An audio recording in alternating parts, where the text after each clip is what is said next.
va continuer, si Dieu veut, la Torah qu'on fait, la Torah 12, de la deuxième partie du Likutei Moharan. Vous vous rappelez un petit peu de quoi ça parle?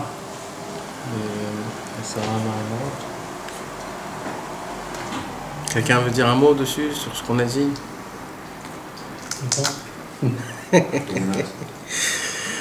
En réalité, il n'y en a que 9. La deuxième, c'est dans la Réchid de Réalodonage, en réalité, celle-là, elle est Bastara. Et c'est de là qu'on parle quand on dit que Hachem, il est partout, même dans les endroits mauvais.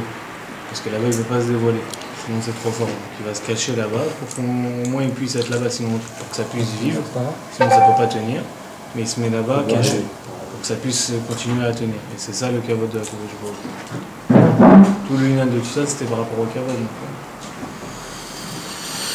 Akadosh Baruch Hu a créé le monde en entier et tout ce qui va avec en 10 paroles.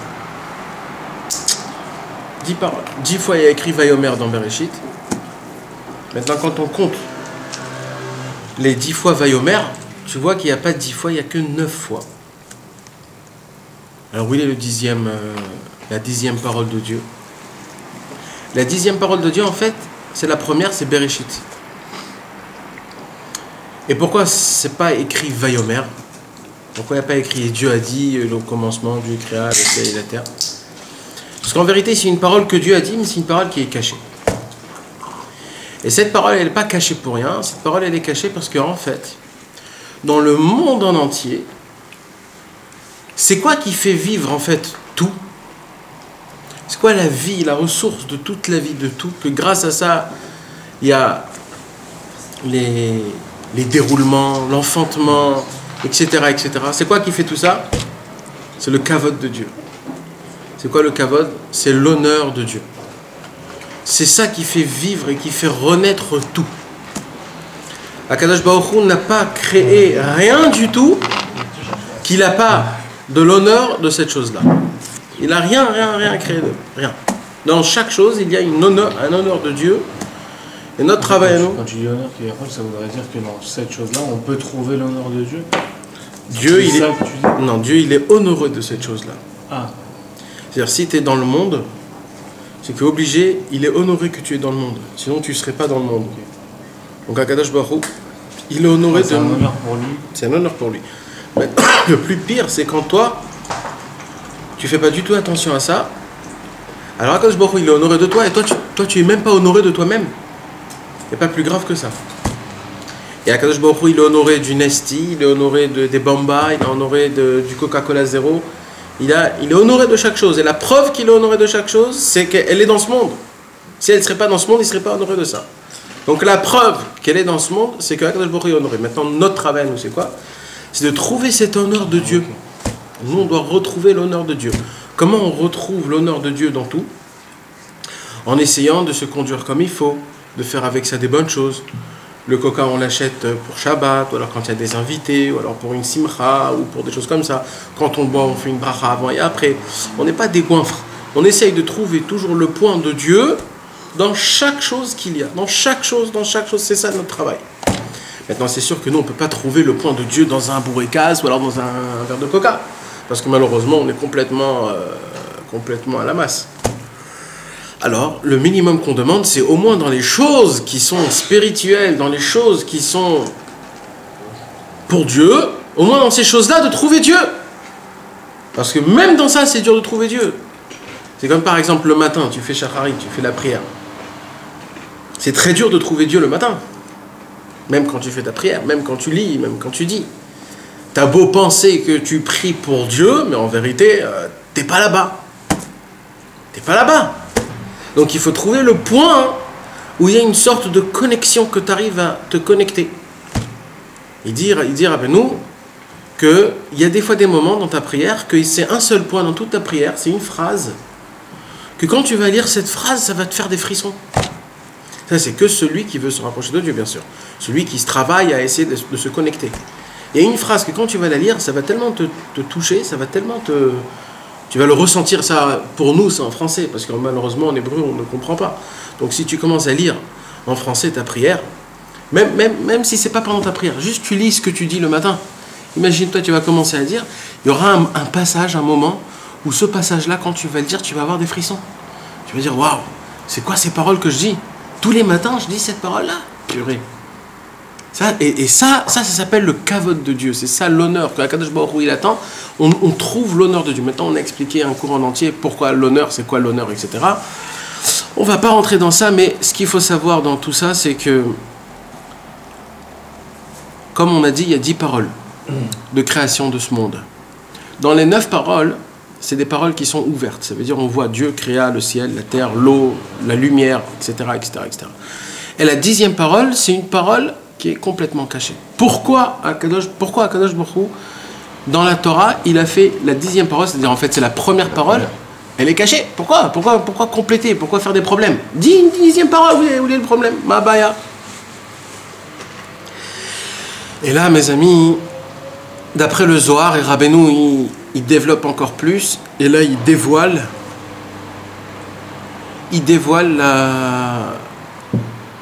une des plus grandes inventions depuis tous les temps.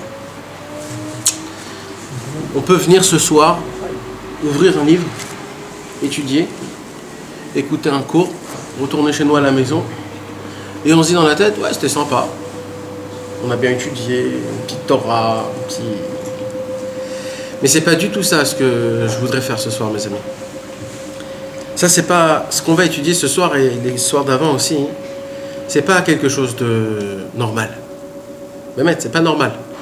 Là, Rabbi Nachman de Breslev, il va rentrer, il va se mouiller pour nous. Là, Rabbeinu, il va rentrer, il va nous dévoiler quelque chose que normalement, c'est quelque chose qu'on ne dévoile pas. Normalement, c'est un secret. Un secret comme ça, ce n'est pas à dévoiler. Il y a écrit comme ça, Ukvodi le'acher lo eten.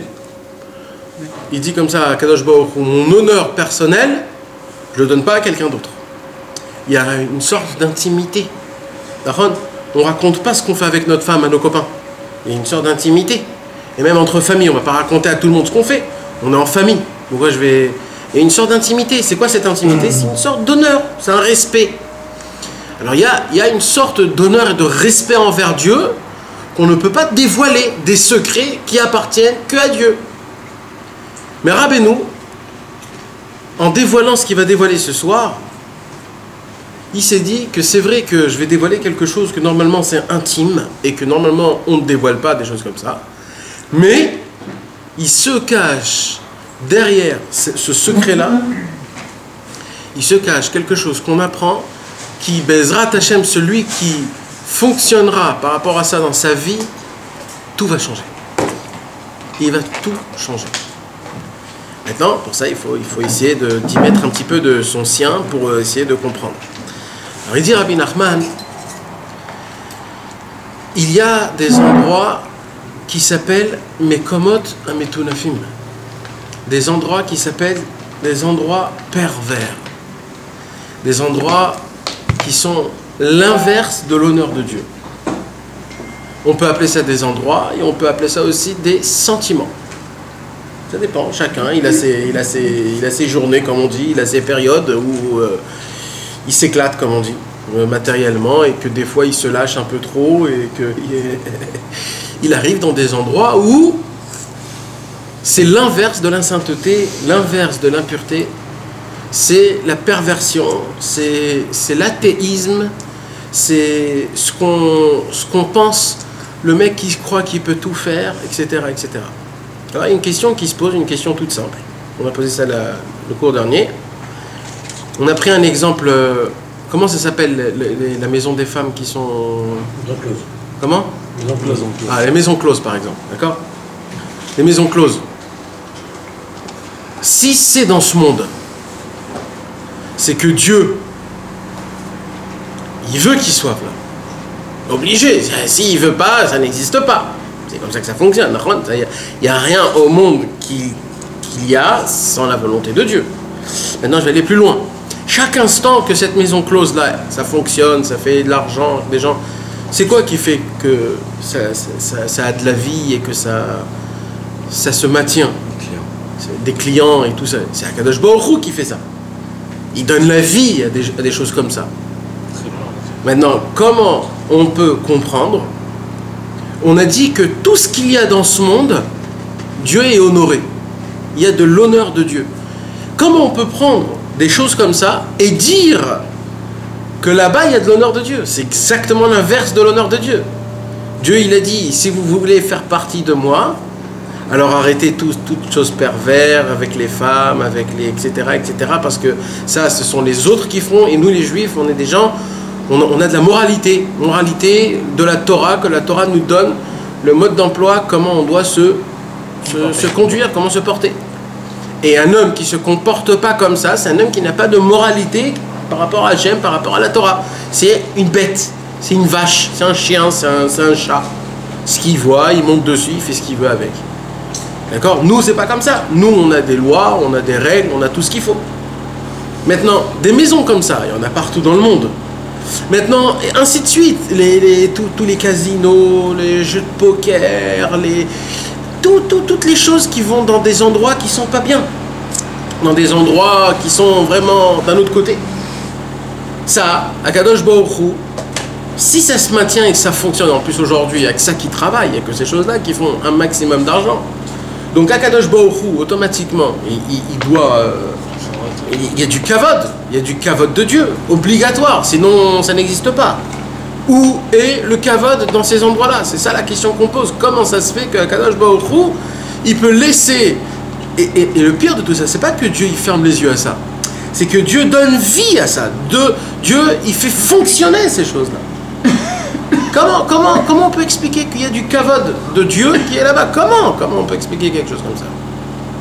Maintenant, là, je vous ai parlé en général, mes amis, mais vous savez, dans notre tête, on a tous une petite maison clos, hein, dans notre tête. On a tous la maison clos. Qu'est-ce que vous croyez? Hein, on va pas se la jouer. On sait tous chacun que dans notre tête, on a tous un petit endroit où c'est un petit peu ténèbres. Hein? Chacun, il sait ses petits péchés, Donc, dans l'endroit de là, moi, où je parle dans ma tête, ou dans mes périodes à moi, ok? Akadosh Baruch Hu, il est quand même en moi. Où il se situe quand je suis dans une période pareille ou quand je pense des choses pareilles? Parce que Dieu, il part de moi. C'est quoi qui me fait vivre? Puisque c'est l'inverse de l'honneur de Dieu. C'est l'inverse de l'honneur de Dieu, Mamash. Alors c'est quoi qui me fait vivre? Ou alors comment je vis? Comment ça fonctionne, ces choses-là? Le mal en personne. Le mal, la méchanceté. Quand quelqu'un, il vole, il tue, il ment. Toutes sortes de méchanceté. Obligé que Akadosh Baruch Hu, il doit être dans ces endroits-là. Que Dieu maintient ces choses-là. Que Dieu fait faire fonctionner ces choses-là dans ce monde. Mais ça, c'est l'inverse de Dieu. Alors, comment Dieu, il peut être dans ces endroits-là? Maintenant, ne me disez pas que Dieu, il n'est pas là-bas, parce que ça n'existe pas. En od milvado. Dieu remplit le monde. Il remplit le monde. Dieu, il est partout. Matériellement, spirituellement, et c'est lui qui donne la vie même à ces choses-là. On va aller même encore plus, on ne comprend pas ces choses-là parce qu'on n'est pas dans ce trip-là, mais aux Indes, ou alors en Chine ou au Japon, qu'ils ont des avodazara, que jusqu'à aujourd'hui ils font de l'avodazara. Maintenant, cet avodazara qu'ils font, d'accord, tous comment ça s'appelle là, leur avodazara de je ne sais pas quoi, là, le gros qui s'assoit, le Bouddha ou le truc, toutes ces choses-là, là, d'accord. C'est vraiment de l'avodazara. Aujourd'hui, c'est Mamash de l'avodazara. Maintenant, de faire ça, c'est très très très grave. Ça veut dire c'est pas... Mais il peut remplir le monde et ne pas être d'accord avec les décisions de certains Rechaïm qui ont décidé de créer... Ça n'existe pas, ça, chez Dieu. Mais non, mais ça n'existe pas chez Dieu, ça. Il y a pas, je suis pas d'accord. La volonté de Dieu, ça se fait tout de suite. Il y a écrit comment Dieu a créé... Comment le monde, il s'est fait. La volonté de Dieu est montée, ça s'est fait tout de suite. Chez Dieu, dès qu'il veut quelque chose, ça se fait. Ça n'existe pas, je suis pas d'accord. Ça n'existe pas. C'est Akadosh Baruch Hu, lui, il est d'accord pour tout. Et s'il est d'accord pour ça, c'est peut-être parce que c'est des fois un peu grâce à ça qu'on fait tchouva aussi. Par quoi? Parce que c'est par la faute. Je sais que la faute, il y a un petit ombre de la faute et cette culpabilité qu'on a, des fois, elle n'est pas aussi nous rapprocher. On sait que... Alors ça, c'est dans les Indes et dans les trucs. Maintenant, dans les maisons closes et tout ça. T'en connais, toi, des gens qui ont fait tchouva dans des maisons closes? Non, pas à l'intérieur, mais en sortant, t'es un peu... Ah non, arrête. Peut-être tu te sens, non, parce que tout le monde se sent après qu'il a fait ce qu'il a fait, il se sent complètement naze. Mais ça, c'est après 10-20 minutes, c'est terminé. Tu es là où il faut. J'ai raconté la semaine dernière que le monsieur qui est rentré. Ouais, ça c'est une histoire. Ça, c'est, un homme qui a une conscience de ça et qui tombe dans la faute, il tombe. Mais il tombe, s'il tombe, c'est pas pour rien, c'est parce qu'il avait encore un espace pour qu'il fasse son choix sur cette faute-là. S'il avait plus d'espace pour faire choix, quoi qu'il arrive, il n'aurait pas été attiré par cette faute. Maintenant, sincèrement, je vais te dire sincèrement, si tu racontes ça à un rabbin, il va te prendre au sérieux. Sincèrement. Justement, c'est peut-être parce qu'on peut pas raconter ça à un rabbin que... Donc tout ce que tu es en train de dire, sans que tu le saches, ou peut-être en le sachant, c'est une nouvelle invention que Rabbeinu a dévoilée, qu'il a décortiqué du Zohar et qu'il a pris d'un endroit comme on peut même pas s'imaginer, parce que cet enseignement que Rabbeinu là, il enseigne, c'est pas donné à tout le monde, c'est un cadeau qu'il nous a fait, il s'est mouillé et il en a pris dans sa tête parce qu'il nous a dévoilé ça. Parce que Rabbi Nachman, il va dévoiler un secret et qui va dire, eh bien mes amis, la raison pour laquelle il n'y a pas écrit 10 fois Vayomer dans la Torah, il n'y a écrit que 9 fois et que le 10e Vayomer il est caché, c'est pour que Dieu puisse se cacher dans les endroits les plus horribles et les plus vastes et les plus ténébreux qui puissent exister au monde. Mais on ne peut jamais dire que Dieu n'est pas dans ces endroits-là. Dieu, il est là-bas. Mais attends, c'est pas ça le plus beau. Le plus beau, il dit Rabbi Nachman, Bereshit Mamar Asatum, c'est que la 10e parole, qui n'est pas une parole, elle est plus haute que tous. Parce que c'est très facile de voir Dieu. Ça veut dire, quand on parle de Dieu, c'est facile. Tu vas dans une synagogue, le Sefer Torah, ou alors quand tu étudies, ça c'est facile. Tu trempes au mikvé, tu vas dans le nord, tu vas faire pèleriner, tout de suite, tu sens un truc. Tu vas à Ouman, tu sens un truc. Tout de suite, c'est des choses qui sont très faciles. Mais tu t'imagines quelle grandeur il faut pour trouver Dieu dans des endroits pareils. Ça veut dire que le Dieu qui est caché là-bas, c'est un Dieu qui est puissance 1 milliard. Quand tu le découvres, c'est puissance 1 milliard. Parce que pour se cacher, il faut plus de force pour que quand quelqu'un il est... Imaginez-vous, par exemple, je prends une star de cinéma, d'accord ? Aujourd'hui, une star de cinéma, c'est hyper dur de le laisser dans un endroit que personne n'en parle. On le voit quand il sort, paparazzi, etc., etc. Il ne peut pas ne faire des choses sans que les gens ne savent pas ce qu'il fait. Tous, ils savent quel lait il achète, quel yaourt il achète, les montres qu'il met, tout, ils savent tout ce qui se passe, même les culottes, il sait comment il se truc, tout. Donc aujourd'hui, une star de cinéma, de le faire comme quoi il reste anonymat, c'est hyper dur. Maintenant, puissance fois 1000, la Kadosh Baruch Hu, le plus grand au monde, qui se cache, c'est très dur. Donc, il a besoin d'utiliser une divinité puissance 1 milliard pour se cacher.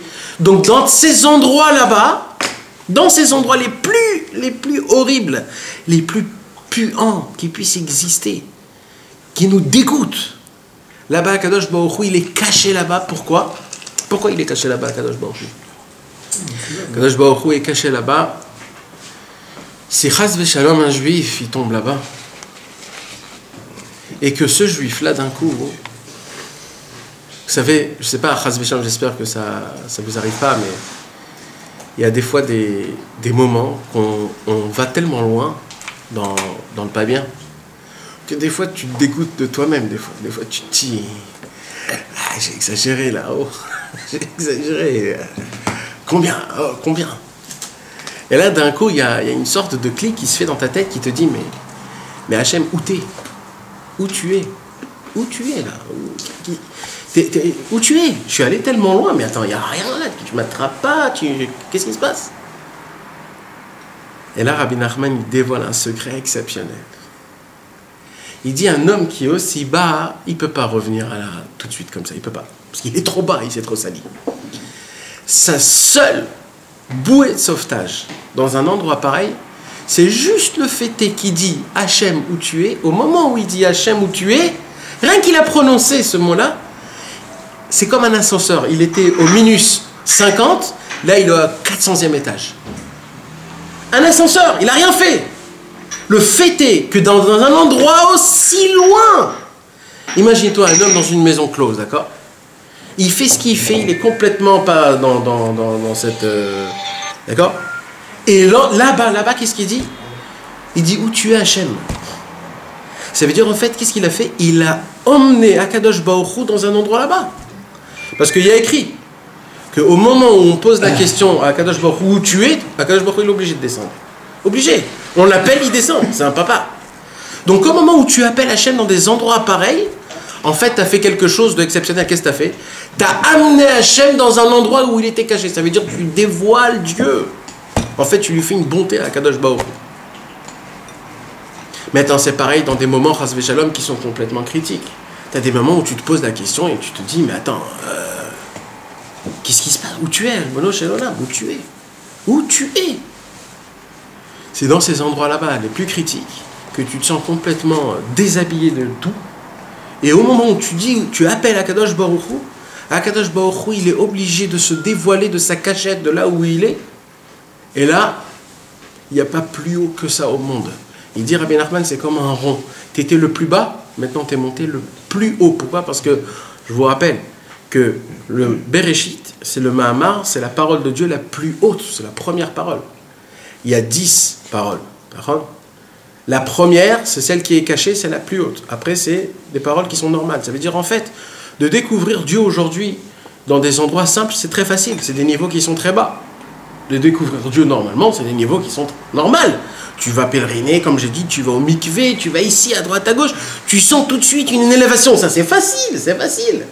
Tu t'enflammes un petit peu, on te raconte 2-3 histoires, ça y est, t'es au top. T'es au top. Ça, c'est facile. Pourquoi? Parce que ça, ce sont des mamarim, c'est des paroles de Dieu. C'est les 9 paroles. C'est les paroles qui sont ouvertes, qui sont découvertes à tout le monde. Tu sais que si tu veux te renforcer, tu vas là. Et si tu veux tomber, tu vas là-bas. C'est des choses qui sont simples. Et maintenant, le mec qui a choisi le chemin où complètement il s'enfonce. Et pas juste un moment. Des mois et des mois, il s'enfonce. Il s'enfonce et il s'enfonce. Jusqu'à qu'il ne sent plus rien. Plus rien avec Dieu, plus rien de juif en lui, plus rien de spirituel, rien du tout, rien, complètement matériel, complètement englouti avec toutes les saveurs de ce monde. Il y a un moment où la Neshama, elle est en train de agoniser, et avant d'agoniser, elle crie, son dernier cri de souffle. Ce dernier cri de souffle-là, c'est le mot qui s'appelle Aïe. C'est ça, Aïe, ça veut dire où tu es. Où tu es, Hachem. Au moment où la personne, elle crie Aïe, c'est le moment le plus haut qui puisse exister au monde. Du plus bas niveau, il monte au plus haut niveau. Mes amis, c'est quelque chose qu'on ne peut pas comprendre, ça. On ne peut pas comprendre. Parce qu'il y a un mec qui va crier Aïe en plein milieu de faire des choses horribles. Et au moment où il va crier Aïe, ce mec, il va monter dans les sphères les plus hautes qui puissent exister, ce sera le plus proche de Dieu. Et il y a un autre mec qui s'assoit, ça fait des années en train d'étudier. Et lui, il n'arrivera jamais à un ongle de la grandeur de cet homme-là. Tu es obligé d'aller là-bas. Mais Vada, bien sûr que tu es obligé d'aller là-bas. C'est ça la beauté. Il y a des gens... Non. C'est ça la question. C'est comment qu'aujourd'hui, on n'est pas tout propre. Ça veut dire que dans les choses qu'on va faire, comme tu dis, mais qui ne sont pas aussi graves, en disant ce mot Aïe là, ça va nous faire monter à ce niveau-là et surtout ce qu'on va le ressentir. D'abord, c'est pas une magie. Tu dis Aïe, c'est terminé. On ne parle pas de ça. Je parle pas de ça. Je parle pas de ça. Je parle vraiment de sentiment. Je parle vraiment de sentiment. En disant Aïe comme ça fait pas son effet. Ça fait pas son effet. C'est pas un mot magique. C'est pas un nanar narman. Ça fait son effet. Aïe, il faut le ressentir, le Aïe. C'est quand tu dis en français Aïe, allez, j'en ai marre. C'est pareil, c'est la même chose. Attends, mais il y a deux manières de le dire. C'est genre en tlouna, de manière tlouna, genre mais c'est pas possible d'où tu es, tu me laisses comme ça, ou alors Hachem, j'en peux plus, viens me sauver. C'est la même chose. C'est pareil. C'est la même chose. T'arrives dans un. Mais. Ça veut dire qu'il faut vraiment être très bas pour le ressentir. En fait. C'est ça que je comprends moi. Je vais vous donner un exemple, d'accord, et là je vais vous définir Bezrat Hachem. C'est quoi la différence entre les Breslev et le monde en général? Ça, c'est important que vous le sachiez. Je vais vous le dire sec.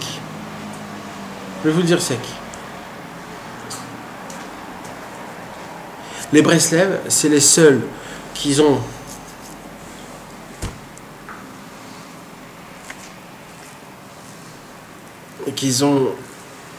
comment on dit, un homme qui a audacieux, ouais. Pas audacieux, qui a de l'audace, plus que de l'audace, qui a un vrai homme, du culot, ouais, Non, pas le kilo, c'est pas encore un mot, mais c'est les Breslav, ce sont les seuls qui n'ont pas peur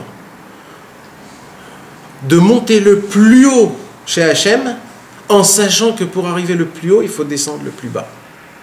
Il y a les autres, ils se disent non. Nous, on a besoin du étape par étape, et on ne veut pas se salir les mains. On ne veut pas. Pourquoi se salir les mains? Voilà, je veux rester être un serviteur de Dieu. Toujours cette antithèse, pour être dans le bien, il faut le mal. Parce que la grandeur, c'est de trouver dans le mal Dieu et à la fin de te tamponner comme quoi même le mal n'existe pas. Parce que ce haïe là, en fait, c'est quoi? Parce que quand tu découvres Dieu dans des endroits pareils, en fait, tu te dis, mais en fait, tout, c'est Dieu. Tout est beau. Tout est bien. Le mal n'existe pas. C'est ça la grandeur. Tu es obligé de passer par des endroits là-bas pour comprendre que même ça n'existe pas. Hein? Donc tu es obligé de toucher le mal pour comprendre le bien. Tu es obligé de toucher le mal pour apprendre que le mal, c'est du bien. Sinon, tu ne peux pas le découvrir. C'est ça la grandeur de Rabbeinu. Rabbeinu disait, rentrez. Vous savez quoi? Je vais vous dire un truc, d'accord? Je ne sais pas si vous vous rappelez, mais quand Moshe Rabbeinu est monté dans le ciel pour recevoir la Torah, est-ce que vous vous rappelez ce qu'il a écrit? David, tu te rappelles ce qu'il a écrit? Quand Moshe Rabbeinu est monté dans le Har Sinaï pour recevoir la Torah, il est passé par quoi, Moshe Rabbeinu? Vous vous rappelez pas? Les anges, ils n'étaient pas d'accord. Ouais, avant ça, quand il marchait, il était en train de monter la montagne, il montait la montagne, son élève Yoshua, il lui dit, voilà, je ne peux plus monter plus que là. Moshe, le pauvre, il rentre tout seul.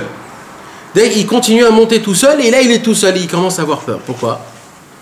Il y a écrit comme ça. Moshe Rabbeinu, il a vu un brouillard, que dans ce brouillard, on ne pouvait pas voir 1 mètre dessus. Et sur ce brouillard-là, il y avait une espèce de noirceur énorme. Ça veut dire que c'était un brouillard épais. Épais. Bon, purée, je ne me rappelle pas comment c'est le pasouk. Raphaël. Ah, Raphaël. Ou Moshe nigash el Raphaël. Vayasham Elohim. Où il était Dieu? Dans cette brume, comme ça on dit. Dans cette brume, dans ce brouillard, Dieu était là-bas. C'est pas comme dans le film, on voit des feux d'artifice et Dieu il se dévoile dans la beauté, etc. Où il est Dieu? Dans cette brume. Maintenant, Moshe Rabbeinu, il avait peur de rentrer dans cette brume, on ne voyait rien. Mais où était Dieu dans la brume? Dieu dans la brume?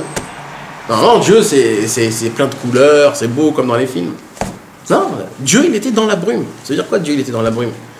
Parce que Moshe Rabbeinu était obligé de passer dans cet endroit-là et de se désespérer de tout et de se dire mais qu'est-ce que je suis en train de faire? Je suis tout seul, tout le monde me laisse. Et je dois passer dans ces endroits-là-bas et c'est là-bas où Dieu... Et plus que ça, Dieu il ne s'est pas arrêté. Dieu il a dit l'ech red. Quand le peuple juif, qu'est-ce qu'il a fait le veau d'or? Dieu il lui a dit va descendre. Et red, ça vient du mot yerida. Ça veut dire chute. C'est-à-dire, tu ne vas pas rester dans ton niveau quand le peuple juif il chute. Quand le peuple juif il chute, toi aussi tu vas chuter avec eux. Parce que c'est ça un vrai meneur, un vrai dirigeant. Un dirigeant, c'est quelqu'un qui est avec son troupeau en haut et en bas. Quand je chute, ben je chute avec vous, je suis avec vous, je ne vous laisse pas. Maintenant, tu t'imagines pour Moshe Rabbeinu de descendre de niveau. Mais attends, Moshe Rabbeinu est en train de parler avec le Dieu Tout-Puissant. Attends, tu t'imagines de quoi on parle? Dieu, Moshe parle avec Dieu. Mais Yehuda, il est tombé aussi. Ouais, tous, on voit que tous les vrais tzadikim, ils doivent aller dans ces endroits-là. Maintenant, il y a des gens qui disent, non, écoute, moi, je ne veux pas mouiller. Pourquoi je veux mouiller? Je ne veux pas mouiller. Je ne veux pas mouiller. Et des très, très grands tzadikim. Et je vais te dire la vérité, si tu me poses la question à moi, ils ont raison. Pourquoi se mouiller? Parce que quand tu te mouilles, tu ne sais pas si tu vas descendre après, si tu vas rester là-bas, parce que tu peux rester là-bas. Tu t'imagines si tu restes là-bas?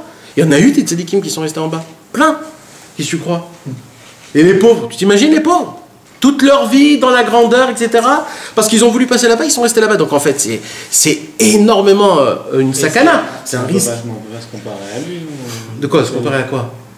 Au niveau de Moshe Rabbeinu qui vient. Non, mais chacun, il y a son niveau. Chacun de son niveau. Mais il y a ces niveaux-là. Ça existe, c'est ça. Mais bien sûr que ça existe. Il y a des gens que quand ils font tchouva, tout va comme il faut depuis le début jusqu'à la fin. Ils ont leur cours de Torah, ils ont leur kollel, ils ont leur travail, ils ont leur paye qui descend tous les 1 du mois sans aucun problème. Et les enfants, ils sont dans des écoles bien comme il faut. À 18 ans, ils les marient tous, la femme, le truc, etc. Ils vieillissent, ils meurent. Une vie impeccable. Il n'y a pas meilleur que ça au monde. Et il y a des gens, depuis que le jour où ils ont fait tchouva, tout a dégringolé. Rien ne va. Tout ce qu'il essaye, ça ne fonctionne pas. Et les enfants tournent mal, et le shlom bayit complètement à la panime, et ton travail pas comme il faut, et toi tu te dis, mais je comprends pas, on m'a dit que si je fais tchouva, ça sera mieux. Alors comment ça se passe, comment ça se fait? Parce que ces gens-là, on leur demande à eux, parce que eux c'est des gens qui sont beaucoup plus élevés que le normal, on leur demande à eux de trouver Dieu dans ces endroits là-bas. Si tu vas rester un blid et tu vas toujours te plaindre sur ton problème, etc., jamais tu pourras évoluer et toujours tes problèmes y seront. Il faut que tu te casses la tête pour que tu trouves Dieu là-bas. Tu dois trouver Dieu, servir Dieu dans ces endroits-là. Et sachez, mes amis, qu'un vrai Breslev, c'est presque tous les jours que ça lui arrive, ces choses-là. C'est tous les jours. Il te donne un jour de kiff pour te faire montrer qui tu es, et après toute la semaine, il te déchire. D'accord? Imaginez-vous, vous allez dormir tôt. D'accord? Vous allez dormir tôt pour se réveiller à Chatzot. Vous allez vous dormir tôt. Vous levez Chatzot, pile Chatzot, 11h30. Tu t'assois par terre, tu fais Chatzot. Après, tu fais des doutes parce que tu n'es pas fatigué. Après, tu ouvres un livre, tu feuilles un petit peu parce que c'est la nuit. Et tu vas te recoucher. Après, tu te réveilles pour la prière, pile poil. Tu fais ta prière, tu vas au mikvé, tu étudies. Après, tu vas... Et tu dis, Hachem, je voudrais une journée, tous les jours, que ça soit une journée pareille. Alors, quand tu as fait tout ça, après, c'est beaucoup plus facile dans la journée d'ouvrir des livres et d'étudier. Et même de faire la morale à tes copains, parce que tu sais, moi, je me suis réveillé Chatzot, frérot. Et je suis réveillé Chatzot, etc. Attends, imagine-toi le mec, le lendemain, il a mis le réveil pour Chatzot, mais au lieu de se réveiller à 11h30 de la nuit, il s'est réveillé à 11h30 du matin. Il a dormi, le mec, un paquet d'heures. Quand il se réveille à 11h30 du matin, d'accord? Est-ce qu'il peut continuer sa même journée d'hier à 11h30 de la continuer? C'est impossible. C'est impossible. Un homme comme ça, il n'a aucune possibilité de continuer son avodat Hashem soi-disant. C'est sa culpabilité qui rentre en jeu là. Oui, Nahon. Mais maintenant, à cause de ça, il va dire bon, c'est foutu. Donc demain, je vais reprendre. Mais le secret, c'est Akadosh Baruch Hu, il t'a emmené là-bas pour voir si même là-bas tu me trouves. Ça veut dire, moi je suis ton Dieu quand quand t'es un tzaddik. Ah, quand t'es un rachat, je suis pas ton Dieu. C'est ça qu'il veut dire. Et ça lui fait très mal à Hachem. Qu'on le considère Hachem que quand des périodes où je suis très bien, où je sens la spiritualité. Mais non, frérot, Hachem, il faut le sentir même dans les périodes les plus nazes. Donc ça veut dire c'est pas toi qui décides d'y aller. Okay, ça c'est le secret, c'est le secret. Donc tu dis quoi, Nathan, à 11h30 quand tu te lèves comme ça et que t'as la grâce parce que tu t'es réveillé, prie quand même, va prier, fais comme si tu t'avais fait la veille. Ouais. Fais comme si de rien n'était. De rien n'était. Continue, et ça c'est très dur. Mais ça c'est le vrai travail. Ça c'est le vrai travail. Ce qui fait peur avec ça, c'est qu'on peut se dire... Et c'est pour ça que Rabbeinu il vient et te dit En yush ba'olam klal. Pourquoi il te dit le désespoir n'existe pas? À qui il dit ça? À des Kollelman? Mais les Kollelman, ils n'ont pas besoin que le désespoir n'existe pas. C'est pour des gens comme ça. En lui disant, oui frérot, le désespoir n'existe pas. Continue comme si de rien n'était. Fais comme si de rien n'était. Le danger, c'est qu'ils s'habituent à ça. C'est qu'ils se disent, ok, si après il prend cette journée de Simcha et que tout est ok, bah, le lendemain il va se dire, bon, bah, je serai pareil, ce sera pareil aussi. Et finalement, bah, il est Simcha tous les jours. Impossible. Impossible. Parce que tu te manges tes mains. Impossible. Tu te dis, on m'a fait un cadeau tellement extraordinaire d'avoir passé une si belle journée après ce que j'ai fait, j'ai envie de tout donner. Parce que c'est un travail énorme. Il faut vraiment être un vrai chakran pour parler comme ça. Il faut être vraiment un vrai de vrai. Mais stam comme ça, non, ça n'arrive pas. Quand tu es sincère avec Dieu, frérot, il n'y a pas ces choses-là. Mais Nathan, c'est toi qui décides de descendre ou c'est la situation qui fait que tu es descendu? Mais toi, tu décides de quoi, Yoni? De quoi? Il y a quelque chose que tu décides? Non, c'est pas genre tu te dis, voilà, j'étudie. Non, il faut quand même que j'aille descendre. Ah non, mais non, on parle pas de ça. Là. T'inquiète, frérot, les descentes, ils arrivent. T'as pas besoin de les prendre. Ils arrivent. C'est que tu le veuilles ou pas, ils arrivent. t'inquiète, toi, ton travail, c'est de toujours te remettre sur pied. D'oublier le passé et de foncer tout le temps. Et il dit, Rabbeinu, la personne qui se conduit comme ça, il est d'un niveau puissance 10, parce que c'est tous les 10 paroles, c'est toute la création du monde, il monte tout d'un coup, il arrive au premier, à la première parole.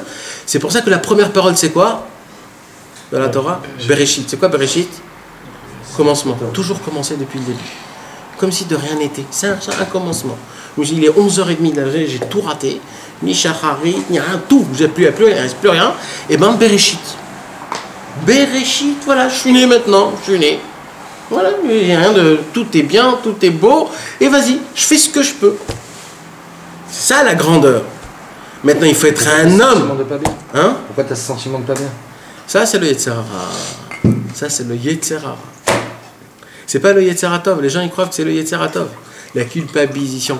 Moi, j'ai jamais vu personne que grâce à la culpabilité, il est devenu un tzaddik. Moi, j'ai vu que des gens que parce qu'ils ont dit merci Hachem pour tout, c'est comme ça qu'ils sont devenus des tzaddiks. Personne au monde, à cause de la culpabilité, qui sont devenus des tzaddikim. Ça n'existe pas. La culpabilité, c'est le Yetzer Hara. Mamash, c'est le vrai Yetzer Hara. Parce que le Yetzer Hara, il te dit t'es un naze, t'es un zéro, tu vaux rien, et t'as tout raté, et t'es un raté, et voilà. C'est tout ce qu'il te dit. C'est pour ça que Aïe aussi, c'est quoi Aïe? C'est les Rachetevot, Ine, El, Yeshuati. C'est-à-dire quoi Aïe? Aïe, en fait, c'est tu dépends de Dieu. La culpabilité, c'est tu dépends de toi. Les gens, quand ils se réveillent à 11h30, qui disent purée, j'ai raté, c'est toujours moi, j'ai raté, je ne me suis pas levé. Aïe, c'est moi, tout c'est Dieu. El, Yeshuati, mon Dieu, c'est ma délivrance. Tout c'est mon Dieu. Je crois à Hachem que même dans l'endroit là où je suis, même dans ce que j'ai fait, même là-bas tu es. Et même là-bas tu es. Et là-bas, je vais te servir là-bas. Mais Hachem, il a besoin qu'on le serve dans ces endroits-là. Qu'est-ce que vous croyez qu'il n'y a pas des Netzutzot dans ces endroits là-bas? Il y a énormément de Netzutzot. Netzutzot, vous savez ce que c'est les Netzutzot? Des étincelles saintes. Des pertes que le peuple juif a perdues. Vous savez les histoires qu'il y a sur l'histoire juive? Combien de fautes on a fait? Combien de fautes pendant des millénaires? Mais dans des endroits pareils de Avodah Zara et de passion sexuelle et d'argent et de tout ça. Mais il y a énormément de pertes de juifs qu'ils sont morts il y a des centaines et des milliers d'années, qu'ils ont encore laissé des Netzutzot là-bas.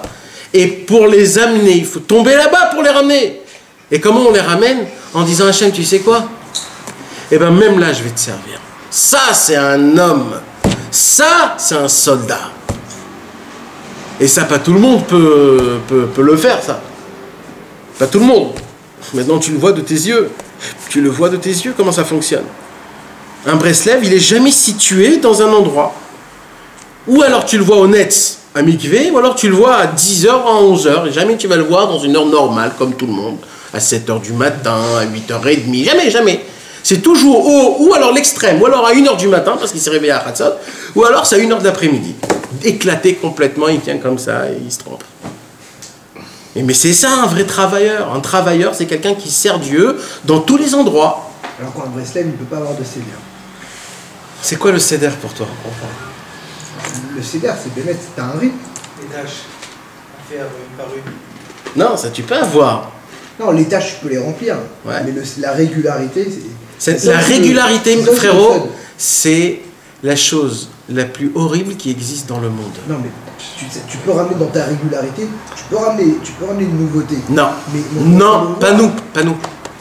Parce que les gens tu qui peux ont pas un vrai boire. seder, Non. ils sont sereins quand même. Ah, non, mais... Moi, je vois bien que je peux aller 3 jours d'affilée à la Beta Knesset et après, je vais mettre les têtes des cochis avant Plag Mincha. Je le vois toute la semaine. Mais en réalité, je me dis que si je suis comme certains qui sont au collège tous les matins à 8h, globalement, ils sont, on sent que... C'est-à-dire ça va, ils ont un rythme, ils se lèvent le matin, ils vont mettre faire la tefila. Tout est machinal. Eux, ils n'ont pas la volonté de mettre les tefilines. D'accord. Attends, c'est important cela, ce que je suis en train de dire. Eux, ils n'ont même pas dans leur tête la volonté de mettre les tefilines. Attends. Ok, non. Tu m'as pas compris. C'est même pas une facilité. Ou la volonté de pas. Non, il n'y a même pas de volonté. Voilà. C'est-à-dire, tu viens, tu mets tes tefilines. Toi, Quand tu n'as pas mis tes tefilines et tu attends la shkia pour mettre les tefilines, toute la journée, tu dis je dois mettre mes tefilines, je dois mettre mes tefilines, je dois mettre mes tefilines, je dois mettre mes tefilines. Lui. C'est comme ça que ça doit être. Hein? Voilà, on le sait. Et ça veut dire quoi? Ça doit être comme ça, mais Osman, c'est ça que je te dis. Écoute, Ça doit être ça, mais pendant Osman. je vais te dire quelque chose. Est-ce que justement la facilité ne vient pas pour te dire, ok, voilà, tu dois mettre tes tefilines dans le man, donc fais-toi en CDR, mais par contre, tu mets un peu la tête dans la chassidoute pour que quand tu vas mettre tes tefilines et quand tu vas prier, tu vas ressentir ce que tu es censé ressentir dans ton CDR. Ouais, ça c'était il y a 200 ans. Ouais, ça c'était il y a 200 ans, ça. Ça marchait il y a 200 ans. Aujourd'hui, c'est du passé, frérot. C'est terminé. Aujourd'hui, on est éclaté de la tête. Déjà, on n'est pas né comme il faut.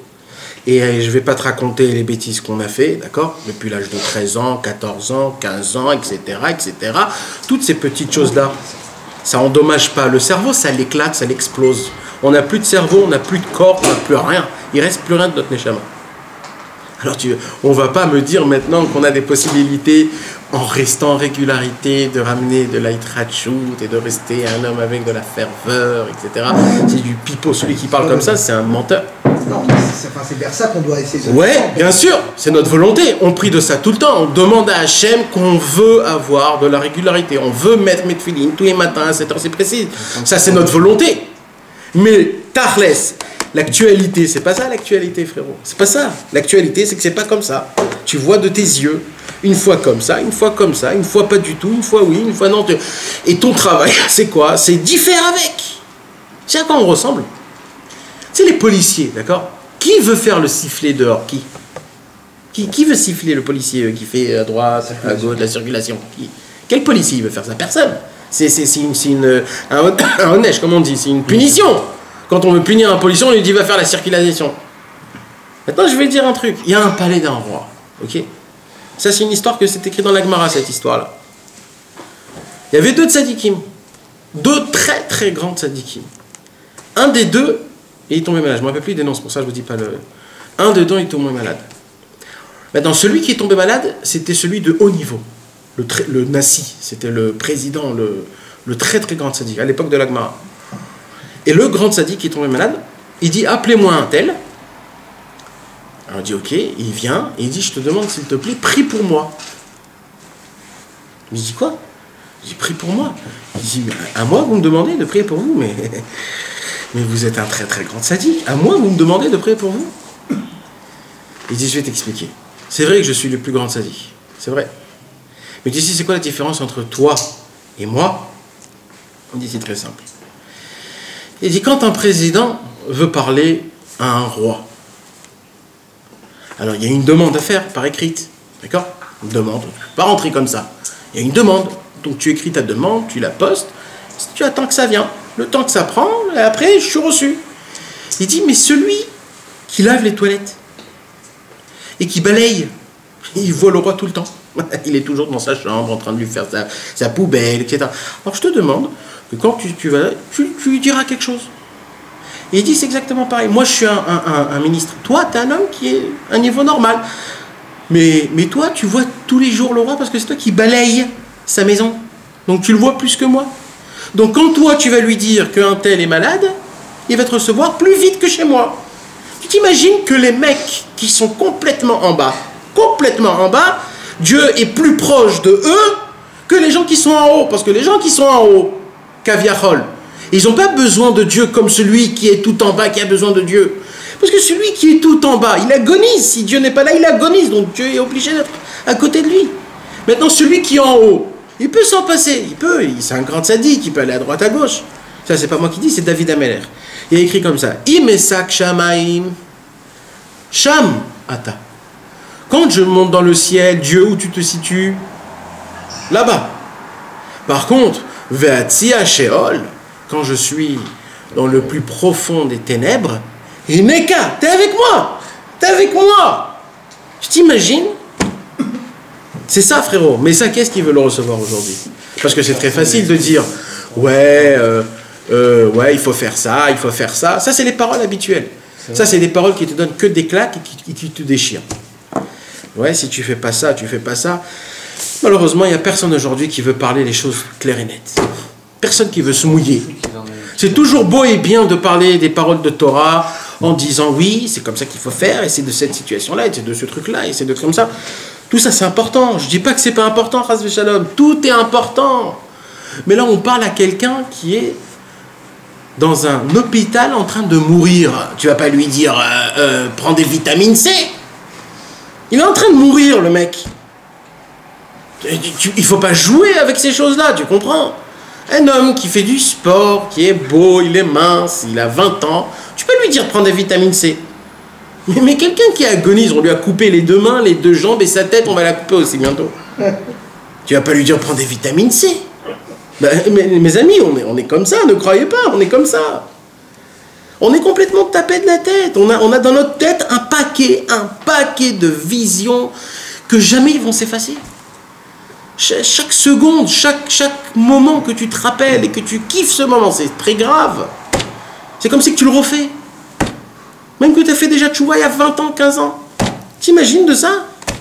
Ne prenez pas ça à la légère, c'est très grave. Il dit Rabbi Nachman, il suffit de manger un petit peu goinfrement pour tomber dans un sommeil de 70 ans, que tout ce que tu fais dans ta vie, c'est pas compté dans le ciel. Ta neshama, elle dort. Ouais, il y a une possibilité comme ça, mes amis. Ouais, tout ça, comme je l'ai dit, il n'y a rien à comprendre. C'est tout comme ce que j'ai dit.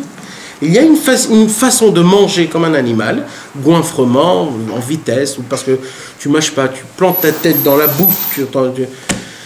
Et ta neshama, elle tombe dans un sommeil jusqu'à la fin des temps. Et elle ne se réveille pas. Et il n'y a rien pour la réveiller. Rien. Et que les contes de Rabbi Nachman de Breslev qui peut la réveiller. Mais à part ça, il n'y a rien qui la réveille. Tu t'imagines? Hein? Moi, là, je parle du manger pas cachère. Hein? Je parle de quelqu'un qui mange cachère, avec badat, avec tout ce que tu veux, Nathan, qui a fait la bracha avant et après. Nathan, le problème, c'est que si tu suis ce que tu dis, à un moment donné, il va te manquer cet état où tu es en bas. Parce que si à un moment donné, tu arrives à faire cette teshuva, on aspire à faire cette teshuva. Mais quand j'ai été proche tout en bas, il va me manquer à un moment donné. T'inquiète pas pour ça. T'inquiète pas. Rabbi Nachman, il joue avec nous le yo-yo.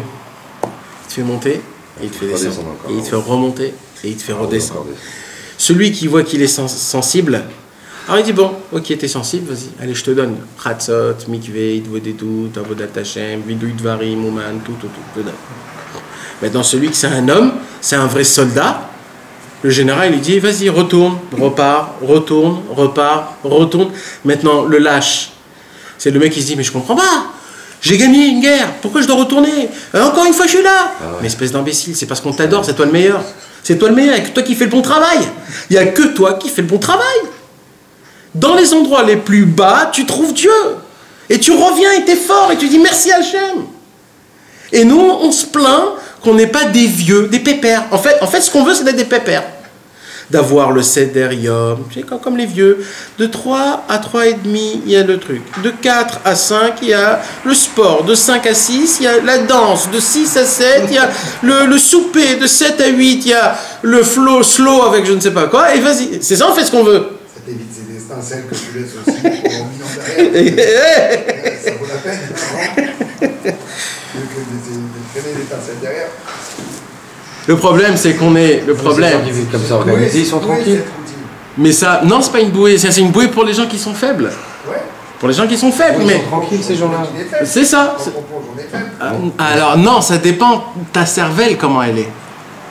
Regarde, je vais vous dire une parole, d'accord? Écoutez bien ce que je vais vous dire, parce que c'est immensément important. Rabbi Nachman, il dit... Kol haolam kulo gesher tsar meod. Ve'aklal ve'aikar shelo itpachet klal. Tout ce monde-ci ressemble à un pont très étroit. Et la règle et la base de ne pas avoir peur quand on tombe. Moi, j'ai plusieurs questions à poser à ce sujet-là. Pourquoi tu mets dans un monde où le pont est très étroit? Un. Deuxièmement, pourquoi je vais passer le pont s'il est très étroit? Troisièmement, je tombe et tu me dis de ne pas avoir peur? Oui, je tombe. Non, Vaklal, Vaikar, Sheloït Paretat. Ça veut dire quoi? De ne pas avoir peur de traverser le pont. Non, mais quand on traverse un pont qui est très étroit, automatiquement tu tombes. T'as une chance de tomber. La majorité des chances, c'est que tu tombes. Tu sais quoi? Alors on dit pas qu'il n'est pas tombé, d'accord? On dit pas qu'il est tombé. On dit tu passes le pont très étroit et malgré ça, n'aie pas peur. S'il est très étroit, pourquoi je dois avoir peur? C'est un pont. Tu t'imagines le risque? Mais qui va marcher dans un pont où on dit risque de tomber? Vous connaissez, vous, quelqu'un? Hein? Qui prend ce risque-là? Personne au monde prend ce risque. Et nous, on me met dans ce truc-là. Alors, je vais vous dire la vérité. La vérité qu'on ne dit pas à tout le monde. La vérité, c'est que ce monde, c'est un pont très étroit. Ça veut dire que il y a plus de 60% de chances que tu tombes. Et moi, je vais vous dire que vous allez tous tomber.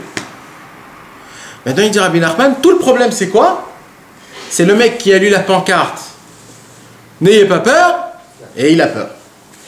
Au moment où il tombe, ah, il s'affole, et quand il arrive par terre, il s'éclate. Il y a une façon de mourir comme ça. Rabbi Nachman dit, moi je connais le secret en fait. C'est une matrice. Il dit, c'est un jeu, vous êtes dans un jeu électronique. Vous croyez qu'il y a un pont, vous croyez qu'il est très étroit, vous croyez que vous tombez, mais il y a un seul truc qui est vrai, c'est la peur, c'est tout. Il n'y a que ça qui fonctionne vraiment. Alors moi je vous dis, n'ayez pas peur, c'est du pipeau. C'est du pipeau. Tout la règle de jeu, c'est de ne pas avoir peur. Vous comprenez? C'est ça en fait, ça veut dire qu'en fait, même les chutes en elles-mêmes, c'est juste pour te déboussoler. Ouais, mais elles peuvent causer beaucoup de dommages aussi. Oui, c'est vrai. C'est ça où on a peur aussi, c'est les dommages que ça peut... De quel dommage tu parles? Ça peut être... matériel? Par exemple. Alors, c'est sûr et certain qu'il faut se détacher du matériel. Non, tu sais que par exemple, je te donne un exemple comme ça, tu sais que tu as une famille, des enfants, et que tu tombes et que tu vois et tu te dis plein de trucs, tu vois, tu as peur, tu te dis comment je vais faire, il y a si, tu vois, ça va se passer comme ça, et tu te fais des lignes, des trucs, où tu te mets dans une angoisse. C'est des choses qui se passent, et tu réalises que ça arrive parce que tu as fait ça plutôt. Aussi, oui, quoi. Mais pourquoi te détacher du matériel? Rabbi Nachman lui-même, il savait, puisque même Rabbi Nathan, il a douté de ça quand il est venu le voir, il lui a dit, je dois devenir rabbin, j'ai besoin d'argent. Ça, c'était au début. Ouais. Il a dit, va, deviens rabbin, il a besoin d'argent. Il a insisté. Mais à la fin, il lui a dit... Il va mettre la mytho, je sais pas. Bon, à la fin. Parce qu'il faut donner le libre arbitre, mais en vérité. Non, moi je dis pas qu'il faut complètement mettre une croix à tout. Mais moi je dis qu'au moins dans ton travail personnel vis-à-vis de Dieu, qu'au moins ça soit que vis-à-vis de Dieu. L'argent, le travail, mais de côté. Quand tu es de l'argent du travail, c'est l'argent de travail. Mais ne va pas rentrer ça dans ça. Au moins dans la spiritualité, essaye de... que ça soit sincère qu'avec Hachem, tu comprends?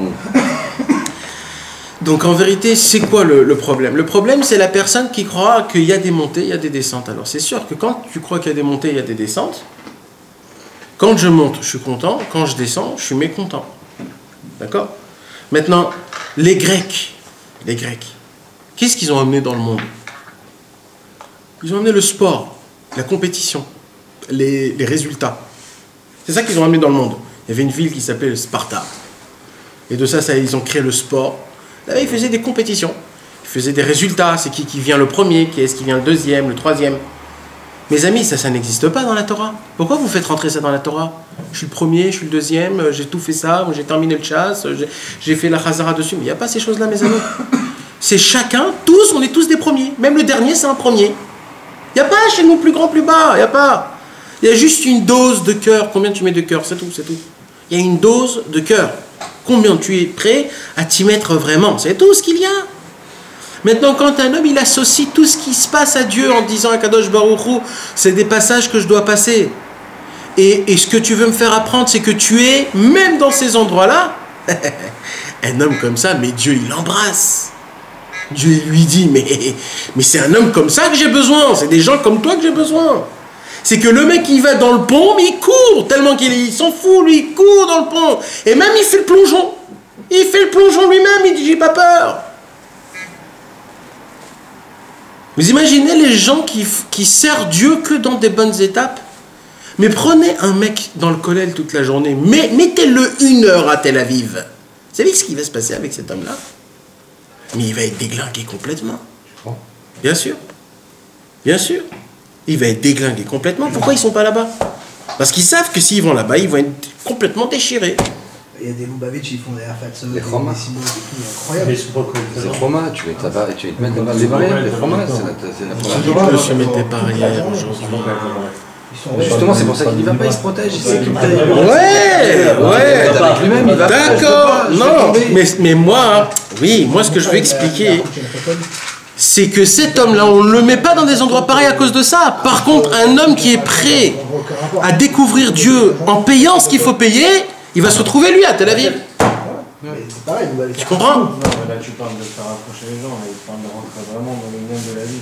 Non, tu as dit tu laisses même une journée. C'est-à-dire que quoi qu'il arrive, tu le mets dans un endroit comme ça, t'es imprégné. Mais eux, c'est des Baalei Tchouva, Rudy, c'est des Baalei Tchouva, ils ont connu le monde d'avant. Je te parle pas des gens comme ça, je te parle des gens qui ont été. Celui qui a jamais touché, il pète un pont direct. Mais qu'est-ce que tu crois? Mais qu'est-ce que tu crois? Mais même quelqu'un après 4 ans, 5 ans qu'il était dans une yeshiva, mais qu'est-ce que tu crois? De monter dans un bus, c'est déjà un problème. Mais tu connais Un bus. Baba Meir, un jour, il va chercher son père à l'aéroport. Pourtant, c'était quand même Baba Meir. Nahon, ça c'est une histoire, Nahon. Il avait toujours des gens, tu sais, il faisait comme un cordon de sécurité autour de lui pour pas voir, tu sais, il baissait la tête. Et le cordon, il a lâché à un moment donné, il a vu un bras d'une femme, d'accord? Il s'en est jamais remis. 20 ans. 20 ans, il a dit, j'ai encore cette photo. Ouais. Baba Meir. Il est mort Baba Meir. Baba Meir. T'imagines, c'était qui Baba Meir? Meir? Un bras.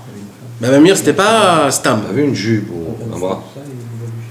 T'imagines de quoi on parle? Il n'y a pas une lettre comme ça que si on se souvient de ça verra, c'est qu'on n'a pas encore complètement fait le chemin de ça. Ouais. C'est pour ça que Rabbi Nachman, dans cette Torah, il te dévoile que le désespoir n'existe pas.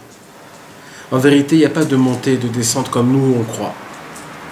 La montée et la descente, c'est toi qui l'as créée. Ça veut dire quoi? Si tu désespères, c'est une chute. Si tu trouves Dieu même là-bas, c'est une montée.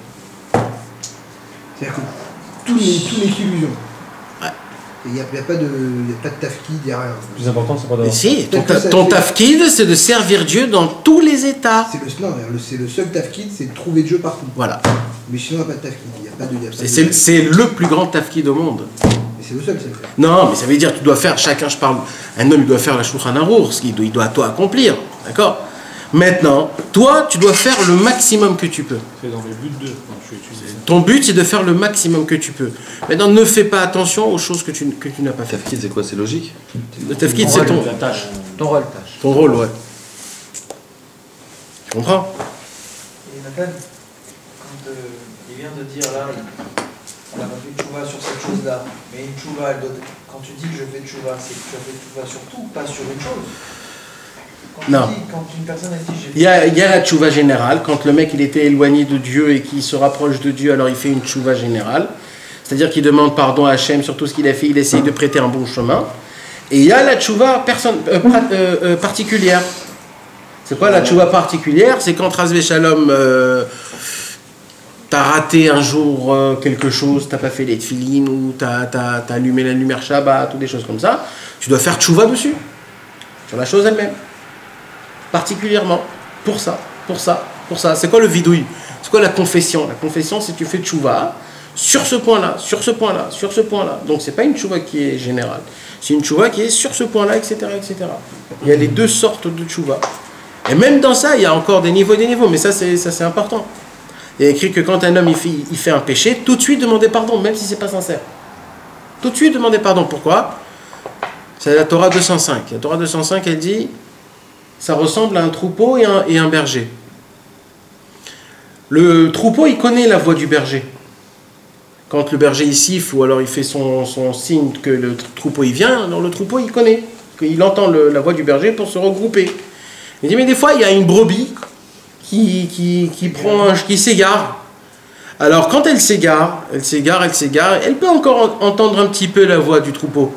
Mais quand elle s'égare complètement, elle n'entend plus la voix du berger. Et là, elle est foutue. Il dit comme ça, il dit Rabbi Nachman, nous on est tous des brebis. Quand on fait une faute, on commence à s'égarer. Et Akadosh Baruch Hu, il nous appelle tout le temps, viens mon fils, Shuvu banim shovavim, venez mes enfants. Il dit, mais quand tu t'égares trop, c'est-à-dire comment tu t'égares? C'est-à-dire que tu as fait un péché, mais tu n'as pas tout de suite demandé pardon, alors tu t'égares. Et d'un coup, tu deviens sourd, tu n'entends plus la voix de Dieu. qui te rappelle. C'est quoi la voix de Dieu qui te rappelle? C'est la volonté de faire tchouva. C'est ça. Pourquoi? Parce que tu laisses tes péchés comme si de rien n'était. Il est écrit comme ça. Au moment où un homme il fait un péché, tout de suite, les Yetzirara, il prend ce péché, il monte en haut. Et il va chez Dieu. Il dit, Hachem, j'ai un péché, un tel fils d'un tel a fait ça. Et là, il est écrit, si quelqu'un, après son péché, il a demandé pardon, quand le Yetzirara, il va monter en haut et qu'il va lui faire montrer le péché, il dit, mais qu'est-ce que tu fous, toi? Il m'a déjà demandé pardon, mais t'es pas à l'actualité, là, ou quoi? Il m'a déjà demandé pardon. C'est tout. Il a fait tchouva. Et il jette comme ça le péché. Comme ça, il est écrit. Même si c'est pas sincère, c'est important, énormément important, de tout de suite demander pardon à Hachem, j'ai fait ça, ça et ça, je te demande pardon. Pourquoi? Parce que le plus cher chez Dieu, c'est d'avouer ce que tu as fait. Un homme qui n'avoue pas ce qu'il fait, c'est très grave. Donc maintenant, on va essayer de lire un petit peu tout ce qu'on a parlé ce soir. Et là, il nous dit, Rabbi Nachman, avant ça, ce qu'il dit Rabbi Nachman au sujet de toi, ce qu'il dit Rabbi Nachman, c'est de chercher ce point en disant où tu es Hachem. C'est une demande, que cette demande, il faut la chercher. Tu ne peux pas la dire comme ça. Aïe. Vous savez, quand on dit aïe, vous savez quand on dit aïe? Dans Keter, dans Moussaf. Dans Moussaf, on dit aïe. Vous savez qu'est-ce qu'il dit le Harizal? Qu'est-ce qui se passe quand on dit le mot aïe à Moussaf de Shabbat? Il dit c'est la réparation de tous les mondes, de toutes les semaines qui sont tombées. C'est la réparation. Quand tu dis le mot aïe, tous les mondes se relient en haut dans le ciel. Et si dans la semaine, c'est la haskara d'un parent, c'est en ce moment-là qu'il monte. C'est pas le jour là où il est mort.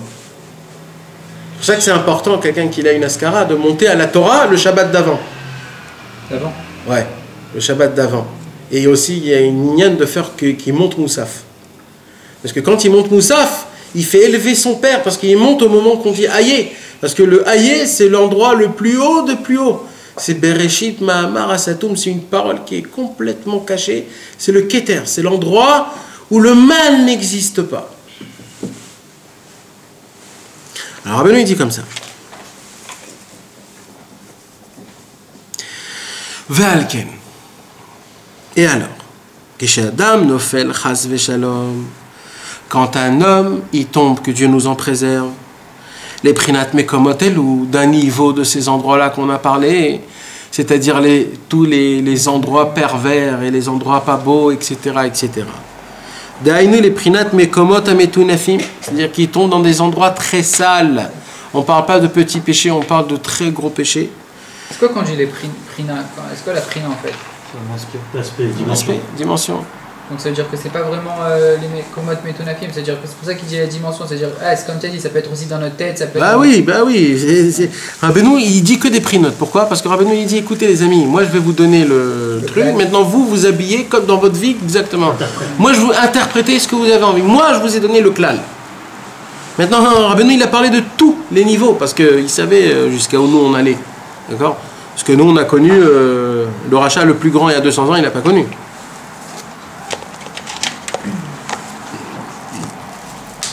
Venofel, les sfekot, veirurim ou bilbolim dolim. Trois choses, dit Rabbeinu. Il tombe dans le doute, dans les pensées en se pensant où est Dieu, et dans le troublement. C'est les trois niveaux de perte de tout dans ce monde. Quand il a le doute, quand il a des irurim, c'est-à-dire des... Comment on dit des irurim? Des regrets. Non. Non. Non, c'est de la rébellion vers Dieu. Irurim, non. Irurim, c'est des pensées de... Et peut-être que tout ça, c'est du pipeau. Voilà, hérétique. Des pensées en se disant, peut-être on est en train de me rouler, là. Et là, il dit au bilboulim, le mec qui est troublé, voilà. Des fois oui, des fois non. Une journée oui, une journée non. C'est quoi la différence entre bilboulim et sfekot? Écoute... il y a une différence. Il y a une différence. Je sais pas, et je veux pas savoir, mais il y a une différence.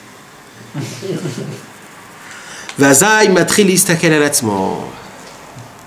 Et là d'un coup il se dit, là il se regarde à soi-même. Il se dit mais où je suis là? Où je suis? Qu'est-ce qui m'arrive? Qu'est-ce qui m'arrive? Veroe sherachok meod mikvodo itbarach.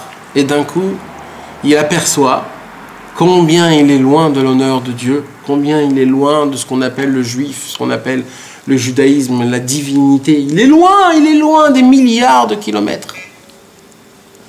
Veshoel ou mevakesh aye mekom kevodo. Deux paroles, il a dit Rabbeinu. Veshoel ou mevakesh. Ça veut dire quoi, Veshoel ou mevakesh? Shoel, c'est il demande. Non, il pose la question, il questionne. Et mevakesh, c'est demander. C'est-à-dire, il se questionne, il dit, mais attends, où est Hachem? Comment c'est possible que j'ai pu tomber aussi loin? Comment ça se fait qu'il n'y a pas une sorte de réveillement ou d'électrocuté? Je sais pas, un truc. Comment un juif peut tomber aussi bas? Comment je peux aller aussi loin? Comment je peux aller aussi loin? Et là, il dit, aïe, où tu es, Dieu? Où tu es? Puisqu'il voit combien il est loin de l'honneur de Dieu, il dit c'est impossible que Dieu, il ne peut pas être dans des endroits là où je suis, il peut pas être là-bas. Puisqu'il est tombé dans des endroits pareils, que Dieu nous en préserve. Mais là, Rabbeinu, il nous dévoile le secret énorme. Il dit Veze ikar tikuno valiato. C'est ça, il dit Rabbeinu. Toute sa réparation et sa montée dépend de ça. De se réveiller dans des endroits pareils en posant la question où tu es Hachem. Parce qu'en posant la question où tu es Hachem, tu l'amènes vers toi. Et là, tu te décolles complètement de l'endroit de là où tu es. Bebechinat yerida tachlit aliyah. Il y a un niveau où la chute, c'est le sommet le plus haut qui puisse exister. Le sommet le plus haut. Comment on peut dire quelque chose comme ça? Sans Rabbeinu, on ne pouvait pas comprendre ça. Là, c'est le Zohar qui dit. Le Zohar, il dit, il y a qu'est-ce qu'on appelle yerida tachlit aliyah. Il y a une sorte de chute, que cette chute, c'est le sommet de la montée. Qu'est-ce que tu es en train de me dire là? Tachlit, comment tu traduis? Tachlit aliyah, le sommet. Le tachlit aliyah, c'est la montée la plus haute. Je ne traduis pas ça, que la montée, que la descente, c'est le but pour la montée. Je ne traduis pas ça comme ça. Non. Que je l'aurais traduit. Ouais, moi aussi je l'avais traduit comme ça avant. Mais il y a aussi une sorte qu'on dit, comme on dit par exemple, Tachlit Madrega Eliona. C'est le sommet de toutes les sommets. Ça veut dire c'est le but le plus haut qu'il puisse atteindre. C'est le plus haut. C'est une sorte de mot, de jeu de mots qu'on fait. Le tachlit, c'est quand même loin, quoi. C'est pas un endroit où on est arrivé, c'est un but. Ouais, alors le but de la montée, c'est quoi le but de la montée? Le but de la montée, c'est quoi? C'est 100%, on va dire. C'est le 100% en haut. Alors il dit Rabbeinu, la Yerida, c'est le 100% de la montée. C'est ça qu'il dit. Mais aussi, on peut traduire aussi comme ça, que la descente, c'est le but pour monter. Ça, on le traduit dans tout le Likutei Moharan. Mais dans la Torah, je le traduis autrement. Je traduis que parce que qu'est-ce qu'il dit là? Il dit là qu'au moment où il dit Aïe, il monte tout de suite tout en haut. Il ne fait pas les étapes. Il ne va pas d'abord le premier Mahamar, deuxième Mahamar, troisième Mahamar. Il est le plus haut des plus hauts, puisque le Bereshit, c'est le plus haut. Donc il ne fait pas les étapes. Pas il commence à devenir bien, il met l'équipe, il laisse pousser les péotes, il n'y a pas de temps pour ça. Il est là dans un endroit... Oui, mais pour qu'il ouais. Mais il a besoin, parce qu'il a besoin d'une pulsion, il a besoin d'un électrochoc. Donc Dieu, pour le sortir de là-bas, c'est pas une petite parole de Torah qui va l'aider, ça. Lui, il a besoin d'une... Oui, mais pour qu'il ait cet examen de conscience, déjà, il faut qu'il ait un certain niveau, Nathan. Non, des fois, c'est dedans que tu vas le trouver. Oui, comment tu peux expliquer ce qu'il a dit, Rudy, tout à l'heure? Alors, je vais t'expliquer. Comment tu peux expliquer le fait qu'il y a des gens qui sont partis aux Indes, qu'ils ont fait la Vodazara mamash, la vraie Vodazara. Et là-bas, ils se disent, mais attends, je suis juif. C'est Aïe. Il y a eu un déclic et ils ont fait tchouva d'un coup. Là-bas. C'est ça. Maintenant, ça c'est un niveau. Maintenant, il y a l'autre niveau. C'est quoi l'autre niveau? C'est le mec qui est déjà basé en Torah. Et que d'un coup, il se retrouve dans des endroits où il se dit, mais qu'est-ce qui m'arrive? Mais d'où ça vient? Alors il doit aussi faire le haïe. Ce haïe là, il fonctionne partout, tout le temps. Maintenant c'est des niveaux, chacun c'est son...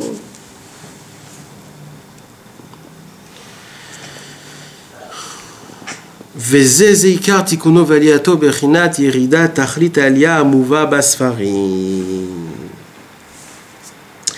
Qui aïe mais comme kevodo, car le fait est qu'un homme, il cherche, il demande où est Dieu.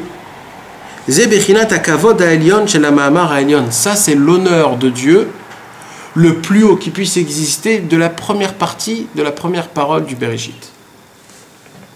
Dainu Ma'amar Asatum, c'est-à-dire la parole qui a été cachée, qui veut dire Bereshit. Shemisham Nimshach Chiyut Lamkomot Haelu, que de cette parole-là se cache dans les endroits les plus horribles pour donner une sorte de vitalité à ces endroits-là. Parce que même ces endroits-là, ils ont besoin de vitalité. Et c'est Dieu qui donne cette vitalité, même que c'est contre Dieu. Parce qu'en vérité, là-bas aussi, il y a une sorte de divinité qu'il faut la chercher, qu'il faut la prendre, qu'il faut la voir. Parce qu'il faut régner Dieu même dans des endroits là-bas. Maintenant, nous, on ne peut pas rentrer dans des endroits là-bas. Parce que nous, si on rentre là-bas, on glisse complètement. Donc, ou alors il y a des tzadikim énormes qu'ils rentrent là-bas sans avoir peur. Ou alors il y a des situations que tu te retrouves dans des endroits comme ça. Et ton travail maintenant, c'est de trouver Dieu là-bas. Nimtza, de là on apprend... quand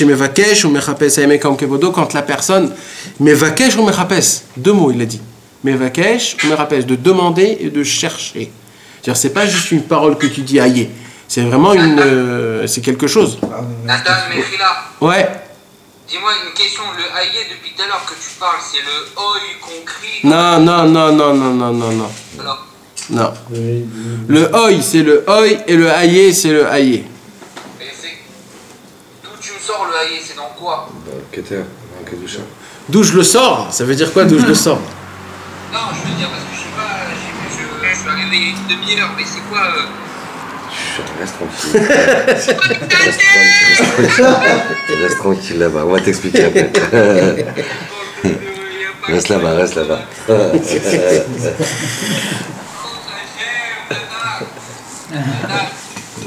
Je vais venir te voir au salon lundi, je vais venir. Je peux pas y croire que vous êtes là, je peux pas y croire. Bon, on va continuer, David. Non mais juste pour fermer la parenthèse, explique-moi ce que c'est le haïe. Ok, alors on va reprendre depuis le début, ça fait 1 heure qu'on l'explique, mais on va reprendre depuis le début. Ça fait 10 ans que tu vas au Man pour en crier aïe, je te rappelle pas. Ça a un rapport avec le oi?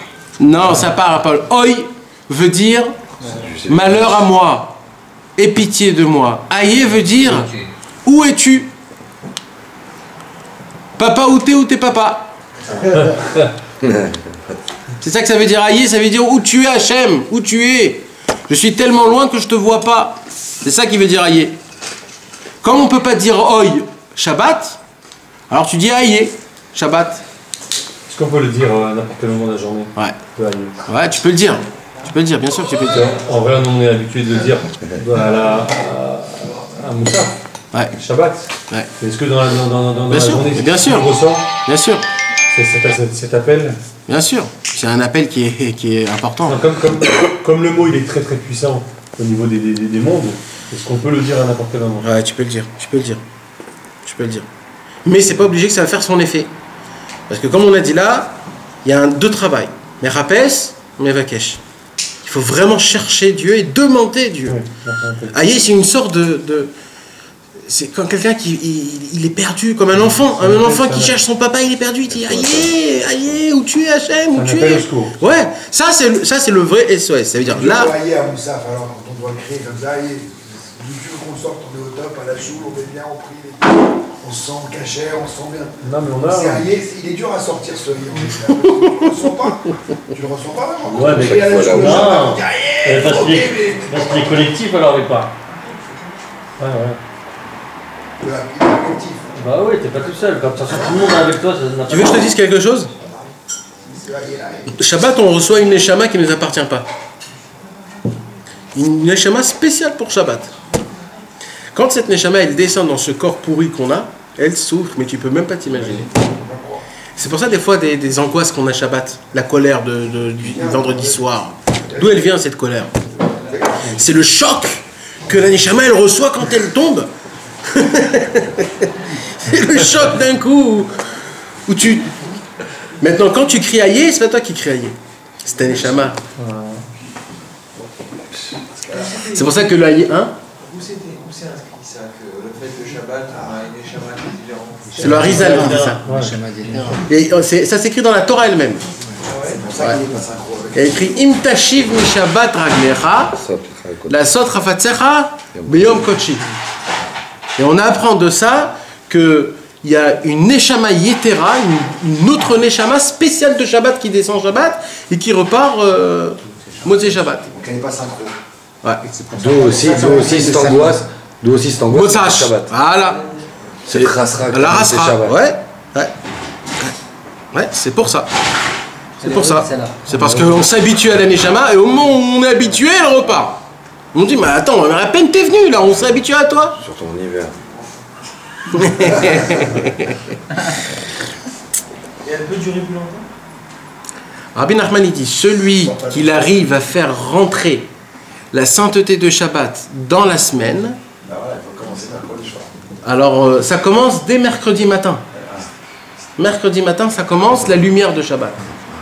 Pourquoi? Parce que mercredi matin, Tu la prépares. c'est jusqu'à mardi soir, on a la Neshama du Shabbat dernier.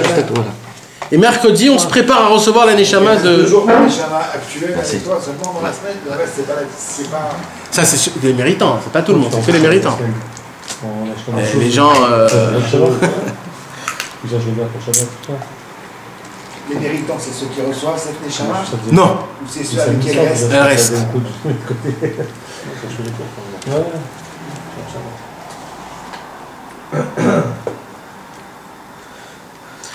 Donc, il dit Rabben Nimtsa, de là on apprend que chez Mevakesh ou Mechapes Ayeme comme Kevodo, Beze Beatzmo Choser Veole El Akavod Aelion Shu Bichinat Aye, Shimigodel Astarato Veelemo Mechaye Mekomot Alalu. Ces endroits-là, Rabbeinu les appelle, ce sont des endroits morts. Nahon, c'est des endroits morts. Une maison clos, c'est un endroit mort de Dieu. Il n'y a pas de Dieu là-bas, tu ne peux pas trouver un Dieu là-bas.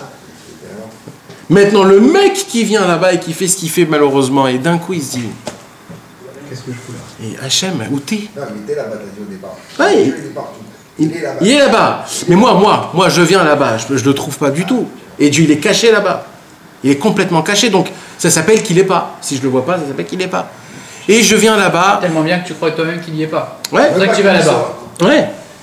Ouais, c'est basique. Non. Hein? Tu veux pas qu'il y Tu soit. vois pas là-bas. Non mais c'est tellement, même tu sais qu'il est là-bas, mais tu veux pas l'admettre qu'il est là-bas, tellement que c'est un endroit qui est horrible.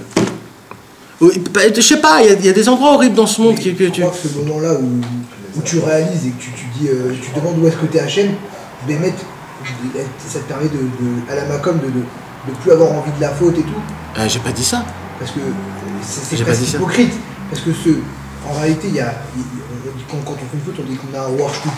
Mais on a quand même, en tout cas certains, après il y en a qui sont vraiment petits chez Nishba, mais généralement, on sait qu'on est en train de faire une faute, soit dans une maison close, ou qu'on est en train de lever le téléphone pour embrouiller un mec, ou ce que tu veux. Mais on le sait. Et est-ce que Bémet, on a crié aïe à ce moment-là, et qu'on ressent le aïe à ce moment-là, est-ce qu'on s'est pas peut-être un peu hypocrite au final parce qu'on peut pas arrêter la démarche. J'ai pas dit qu'à chaque fois qu'on est dans des endroits comme ça, il faut crier. J'ai dit qu'il faut chercher le point. Non, mais tu peux le ressentir au point que tu vas. Tu es obligé de le ressentir. Ouais, ok, tu le ressens. Obligé. Et au final, ça fait quoi? Et après, tu t'arrêtes quand même. Non, moi je pense pas qu'on s'arrête. Moi je Tu peux t'arrêter. Moi je m'arrête pas. Moi, quand je suis dans la folie, t'es dans la folie, c'est tout. Non, dans la folie, tu penses à rien dans la folie. Après que ça s'est passé. Il a prise de conscience. Après que ça s'est passé. Alors après, c'est pas pendant.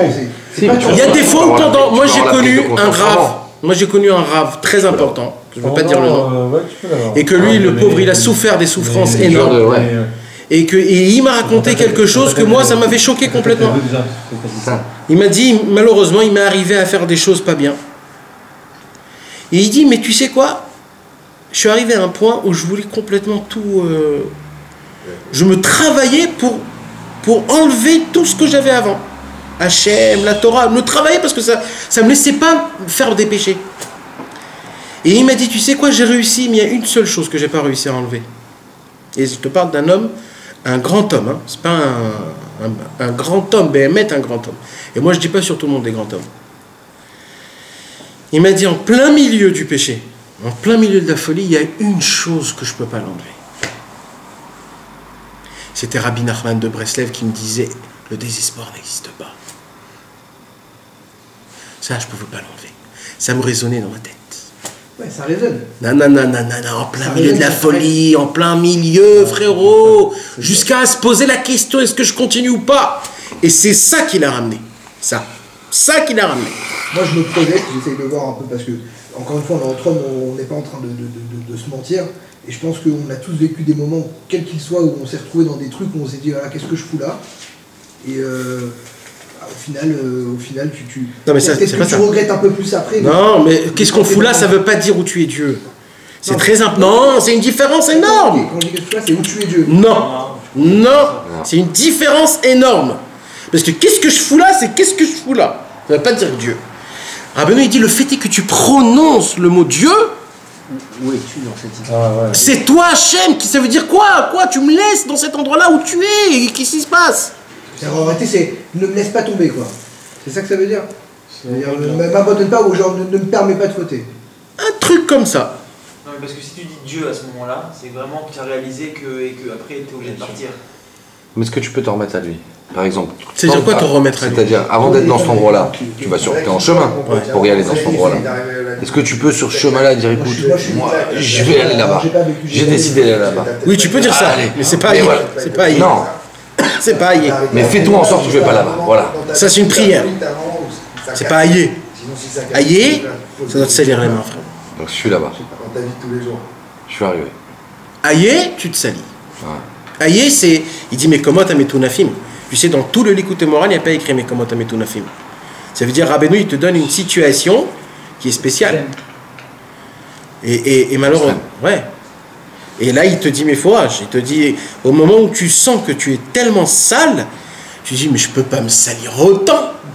Même si je prends du ketchup et je me le mets, je peux pas. Autant, je peux pas. Plus que ça, je peux pas. Comment je me suis fait ça? Comment? Vous savez, ne croyez pas que c'est dur de tomber dans ces endroits-là. Comme ça, tu t'arrives dans ces endroits-là. Il suffit qu'un mec, il t'allume et c'est foutu. C'est terminé. Tu crois pas que de savoir qu'il y a ça, quelque part, ça nous laisse une liberté un peu plus dans la tête de dire, bon, bah c'est pas grave, on tombe, genre ça, on peut creuser encore plus profond. Quoi. Alors je vais te dire sincère, c'est pas bien ça. Mais Rabbeinu, il est tellement fort qu'il a dit, même si tu vas faire ça, si à la fin du compte tu dis aïe, eh ben ça te sauve même. Mais c'est pas bien. Ça sera plus dur pour toi. Celui qui se laisse, c'est écrit. Celui qui fait un péché et qui dit je vais faire tchouva après, cet homme-là, on va pas l'aider à faire tchouva. Non, je te parle pas de je vais faire un péché conscient. C'est-à-dire que dans ton inconscient, ça y est, c'est ancré, tu sais que tu le fais consciemment. Tu peux... Ça s'appelle consciemment, ça. Non, c'est mais l'endroit qu'il il a pris un bon exemple tout à l'heure. Il a Ouais. pris un bon exemple tout à l'heure, l'endroit que tu parles. C'est toujours de la saleté, c'est toujours pourri, c'est toujours. Mais c'est que lié au sexe où il te dit par exemple quand il est au téléphone. Là, Rabbeinu, il parle. Tu peux te retrouver dans une situation, par exemple, on va te dire un truc tout à l'heure, t'es au téléphone, t'es en train de faire quelque chose de pas bien, t'es dans un endroit pourri. Ouais. T'es là en train de faire quelque chose de pas Ça bien. peut être aussi ailleurs, par Ouais, exemple, mais tu vas pas te sentir sale. Tu vas te sentir sale? Pas au point Si de tu dire fais les aïe. choses Je crois pas que tu vas te bien, sentir tu sale. fais pas. Pas c'est pas ça, c'est ça qui va te. Si tu parles au téléphone et que tu es en train de brouiller quelqu'un, Ouais. tu vas pas te sentir sale. Et la preuve, c'est que Pas tu le fais sale tous les comme jours. Oui. Tu le fais tous les jours, ça y est, il n'y a plus de sentiment. Tu peux au début te sentir sale, Bien sûr. mais après ça devient c'est- habituel. Même si t'as un moment. Un mec qui vole la première fois, il a volé, le mec qui vole tous les jours, ça lui fait plus rien, il s'en Dans ce fout. cas-là, dans tous les vies, c'est pareil, Nathan. Bah oui. Il a tué une fois, il Oui. a tué 10 fois. Nahon. C'est pour ça C'est pour ça qu'il dit qu'il y a un moment où tu touches le fond. Ah, ça veut dire que c'est un truc qu'on peut peut-être ne jamais le vivre, ce truc-là de Haïa, alors. Mais oh, il dit. Ça fait tous les jours. Tout à l'heure, il a dit que c'était une. Pour moi, c'est important d'être honnête avec soi-même. D'accord. Maintenant, dans un compte comme ça, on essaie tous de se projeter un petit peu parce qu'il faut que ça se mette en application, ça demain, si ça se présente, il faut essayer de. Rudy, tu sais quoi, c'est quoi le Inyan? Je vais te dire c'est quoi le Inyan. C'est qu'en vérité, je parle pas de toi, je parle en général, mais je te dis à toi, Le problème. Pour moi, je veux Oui, mais ça veut dire, je dis en langage de toi, quoi. Le problème, c'est que, en vérité. Mais on se rend pas compte. Mais frérot, tu veux qu'on commence à ouvrir ouvertement les dossiers et que je te dis exactement. Je crois qu'on a un peu tardé. En réalité, on est déjà dedans, sauf qu'on s'en rend pas compte. Et que mais si t'aurais. Rudy. Le haïr, c'est la prise de conscience. Quand tu t'en rends pas compte, t'es dans un endroit où tu te rends pas compte. C'est la prise de conscience. Bidou. La prise de conscience en réalité, alors dans ce cas-là, elle peut ne jamais vraiment exister. Alors elle va exister quand tu touches vraiment quelque chose que tu te dis. Mais c'est sûr que Haïr, un mec qui peut étudier une Torah de l'écouter moral et qui découvre par exemple quelque chose qu'il connaissait pas, et il se dit oulala, qu'est-ce que j'ai foutu dans ma vie. Et là, frérot, il est complètement bas. Et là, il dit Haïr. Bien sûr. Il y a des moments où tu viens à Ouman, tu es devant le Tsioun, tu dis rien, tu vois des gens qui pleurent, qui crient, qui dansent, qui chantent, tu vois tout. Et d'un coup, tu te dis, mais où je suis, moi? Dans tout ça, où je suis? Tu es assis, tu dis où je me situe? J'ai aucune place. Et là, frérot, ton Haïr que tu cries à Ouman, c'est quelque chose de spécial. En fait, Haïr, c'est comme tu as dit, une prise de conscience, en fait. Mais cette prise de conscience, c'est ou alors tu vas toucher le fond pour te réveiller, ou alors c'est toi-même qui te réveille. Tu as conscience que tu es déjà dans le fond, quoi. Voilà. En fait, c'est le dernier step. Ouais. Mais ça peut être dans n'importe quelle configuration. Par exemple, dans le Khinour avec les enfants, d'un coup, tu te retrouves dans une situation où tu as pété un plomb. Et là, le haïr peut avoir la même signification que quelqu'un qui est dans une maison. Bien sûr. Des fois, c'est une bagarre avec ta femme. Ouais. Des fois, c'est avec tes enfants. Des fois, c'est au volant, tu dis. Bien sûr, bien sûr. Donc ça peut s'appliquer à toutes les tables. Bien sûr, mais là, l'essentiel que Rabbeinu y parle, l'essentiel que Rabbeinu y parle ici, c'est pas la sexualité. Là, Rabbeinu y parle surtout sur l'athéisme. Quand tu perds la foi en Dieu.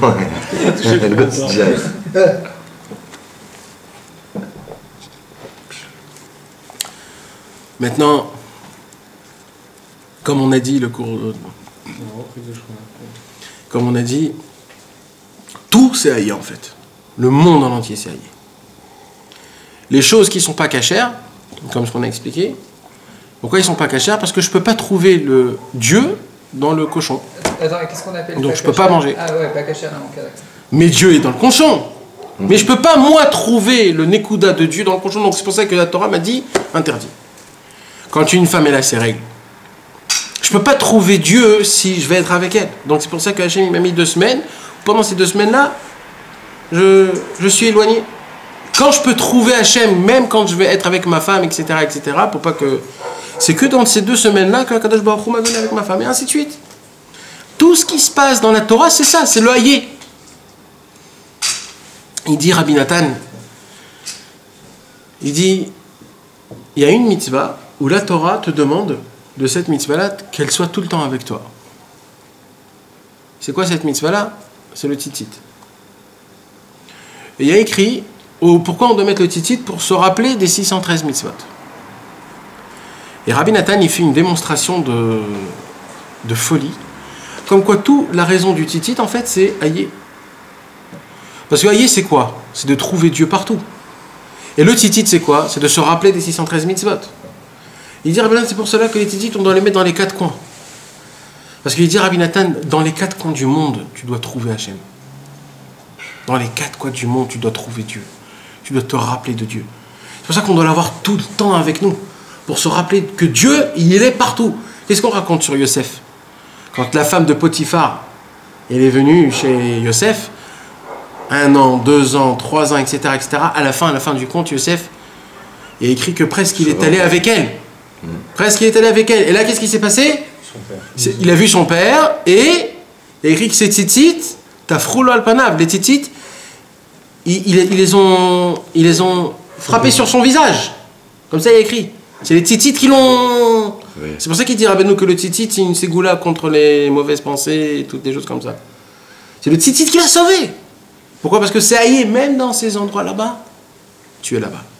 Il y a un niveau de service. Oui, il y a aussi un truc avec les tzitzit, c'est que comme tu sais que ça te rappelle des commandements que Dieu t'a ordonné, et ben des fois ça va être malheureusement, c'est comme ça, hein, mais ça va être, c'est pas un test, mais il suffit que tu sais que si tu les enlèves, tu vas faire ta faute, c'est pas logique, tu vois ce que je veux dire? Donc c'est pour ça aussi que de mettre les tzitzit, c'est une grosse responsabilité. Mais ça peut t'empêcher de la faire, la faute. Tu l'as fait.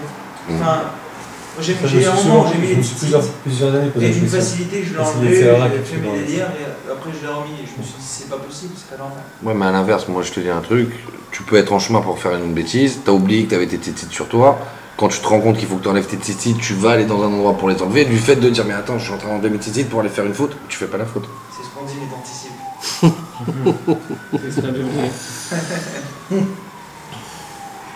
Même ça, c'est pas grave. Parce qu'en vrai, là, c'est le Yetzirara. Je te dis, alors c'est mieux de les enlever, comme ça tu l'as fait. Et c'est pas grave, mets-les. Et quand tu as envie de les enlever pour faire la faute, tu les enlèves, mais il faut. Et 95% de ton temps, tu les auras. Parce que sinon, le Yetzirara, il te roule dans la farine. Tu sais, moi, ce que moi j'aurais. Moi, je vais dire ce que moi j'aurais fait, mais c'est personnel, ça veut dire, c'est pas, il faut pas prendre de moi. Stam, je dis, moi, ce que moi j'aurais fait. Non, moi je fais avec. T'es violent là. Bien sûr. Parce que moi, non, c'est pas pire. Parce que moi, je me délaisse pas de Dieu, même dans le péché. Bravo, bravo. Il a raison. Hachem, je fais le péché parce que je suis un pourri. Mais c'est pas pour ça que je vais t'enlever. Ouais. Je t'emmène avec moi. Mais encore, c'est encore une fois notre culpabilité que je disais au début. Ouais, je sais, mais j'ai dit c'est personnel. Maintenant, peut-être je me trompe, mais en tout cas, c'est moi ce que moi. Fais-le avec le tzitzit. Non, mais c'est vrai, c'est toi qui as raison. Non, c'est personnel. Mais... Moi, c'est une question que je me suis posée. C'est une question que je me suis posée longtemps. C'est pour ça que je suis arrivé à en déduire. Ce que je te dis, en vrai, c'est ce que je me suis dit, c'est qu'en vrai, c'est les Serra qui te disent ça. Mais il a raison, Nathalie. Garde le tzitzit. Bien sûr. Ça va se toucher encore plus, du coup. Ouais. Et en plus, c'est une mitzvah à chaque pas. Ouais, chaque seconde, ça. C'est 4 mitzvot. 4 mitzvot chaque pas une. Aïe aïe aïe mes amis. Voilà, c'est tout ce que tu viens de dire, parce que tu as dit ça, cette Torah, elle est juste. Pas de compte, on est parti dans l'histoire de sexe et tout ça, mais tu as dit que c'était. Rabbi Nachman, il parlait pour les gens qui étaient athées. Ouais. C'est-à-dire que c'est même pas ce qu'on pensait nous. Ouais. On est loin encore. Mais en plus, il a commencé par quoi? Par Bereshit. Brit Esh. En plus de ça, il te dit, depuis le début. Non, parce que Rabbeinu il parle aussi de ça. Mais l'essentiel, c'est de l'athéisme. Mais il parle aussi de. Non, mais à part ce que fait faire le reste. Non, mais écoute, quand un homme il fait un péché, il se dit quelque part Dieu t'es pas là. Donc. Non, mais il n'y a pas beaucoup de cas où vraiment on ressent à tel point que genre on se sent entièrement dégueulasse comme tu as dit dans le cours. Si. Il n'y a pas énormément de cas. Si, il y a autant de cas où les mecs tu te sens coulotte dégueulasse. Ah ouais, Rudy. Tu te sens pourri. Ah ouais, pourri. Dégoûtant. Tu te dégoûtes. Et je vais te dire quelque chose, tu sais c'est quoi qui t'emmène à ça? Un homme qui fait Hitbo des doutes, il a ce sentiment-là. Si c'est pas la première fois, ce sera la semaine d'après. Un homme qui fait Hitbo des doutes, et que ça fait 7 fois, 8 fois, ça fait 3 semaines qu'il répète son même péché, d'un coup il se dit, tu sais quoi Hachem, je sais pas, mais c'est encore aujourd'hui, voilà, ça s'est passé, je sais plus quoi te dire. Et là t'es tout naze, pour pas dire un autre mot. Et là, tu te sens... Non, mais tu te raccroches quand même. Non. Tu te sens où tu dis, j'ai plus rien à dire, Hachem, voilà, je sais plus quoi te dire. Je suis pas un mec fiable. Ça, c'est tous les jours, ça. Non, c'est pas tous les jours. Tous les jours, tu fais une bonne idée, tu dis ça. Si, tous les jours, tu as une bonne idée. Pourquoi il n'y a pas des trucs qu'on répète 1000 fois tous les jours? Et tous les jours depuis 10 ans, et qu'on le travail il se fait pas. Ça, c'est tous les jours, mais par contre, d'arriver au point où il n'y a plus rien d'autre que ce problème-là, et que cet avéra-là que je fais, et que tout le reste, il n'existe pas, au point que rien que par ce petit coup d'âge, je me sens entièrement dégueulasse, pour moi, c'est un vrai cas extrême. Je trouve ça... je trouve qu'il n'y a pas énormément de fautes où on ressent ça, que ça vient recouvrir tout le reste. Parce qu'on ne sait pas. On ne sait pas ce que c'est, on ne sait pas le péché. Mais comme je t'ai dit, si tu veux ouvrir le dossier, mais on va perdre l'espoir, mais mon ami. Toi, cette Torah, tu peux la prendre pour du sexe, l'autre pour le travail, l'autre pour la casse, l'autre pour... C'est ça. Chacun sa tava. Ouais, parce que ça te concerne. Voilà, ça te concerne. Les autres choses, ça ne nous concerne pas. On a chacun. Exactement. Et c'est là où ça nous concerne que Dieu il va nous pincer pour qu'on fait le déclic. Nathan, je voudrais revenir tout à l'heure à ce que tu disais sur le pont. Ouais. En vrai, la conclusion de ce que tu disais, c'est qu'en vrai, c'est que tout est illusion. Il faut juste pas avoir peur. J'ai regardé un cours cette semaine, et dans le cours, le Rav en question, il disait que... Il donnait des exemples, et il a cité un exemple, il a dit c'est marqué dans la Gemara. Bon, là, c'est du sérieux. C'est marqué dans la Gemara, celui qui regarde des femmes, ou qui a regardé des femmes, quoi qu'il arrive, lui, il n'aura pas le droit à son... Voilà, ou en tout cas, de toute manière... C'est marqué dans la Gemara, ça ? Ouais, bon, je pense que Baruch Hashem, tous ici, grâce à Rabbeinu, on a un petit peu un niveau au-dessus de ça. Alors déjà, de 1, c'est pas écrit dans la Gemara. D'accord, bon, en tout cas, il le disait. Moi, je te dis que c'est pas écrit dans la Gemara. 1. D'accord. C'est pas écrit dans la Gemara. Non, c'était pour... non, mais pour revenir en vrai donc, sur l'histoire du... Maintenant, si tu me rapportes des autres choses où il y a écrit là-bas qu'il n'y a pas de Olam Haba, parce que en vrai, il disait que quoi qu'il arrive, on sera obligé d'aller faire un petit tour au Guéhinom. Ça, c'est une autre histoire, ça. Le Guéhinom, c'est une purification, c'est pas une punition, c'est une purification. Toutes sortes, toutes choses matérielles qu'on a goûtées, on devra se purifier de ça. Allô? Ouais. Ok. Non. On arrive là. Ouais. Non, on va maintenant. Là, je suis en plein milieu, là. Je te parle devant tout le monde.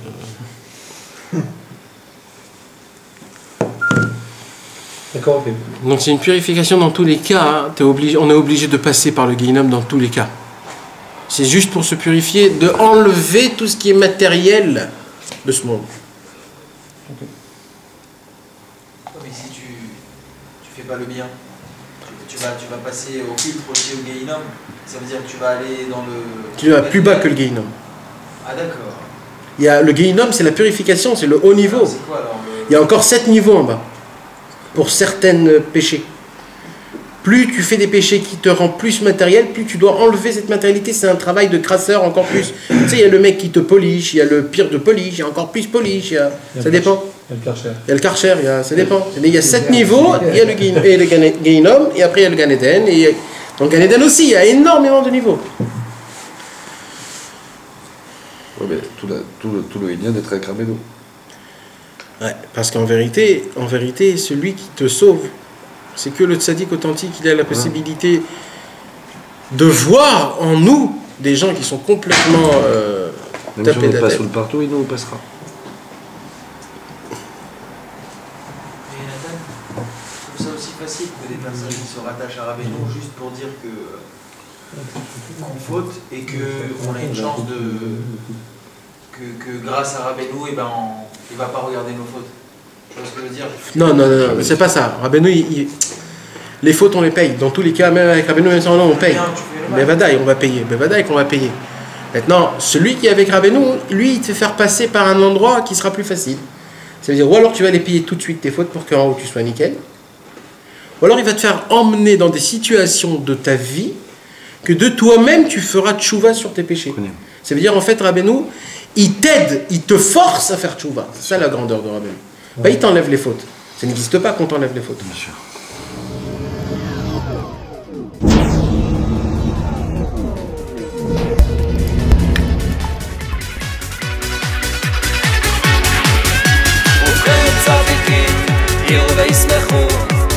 ישרים, ישר עניין לא זו, והחסידים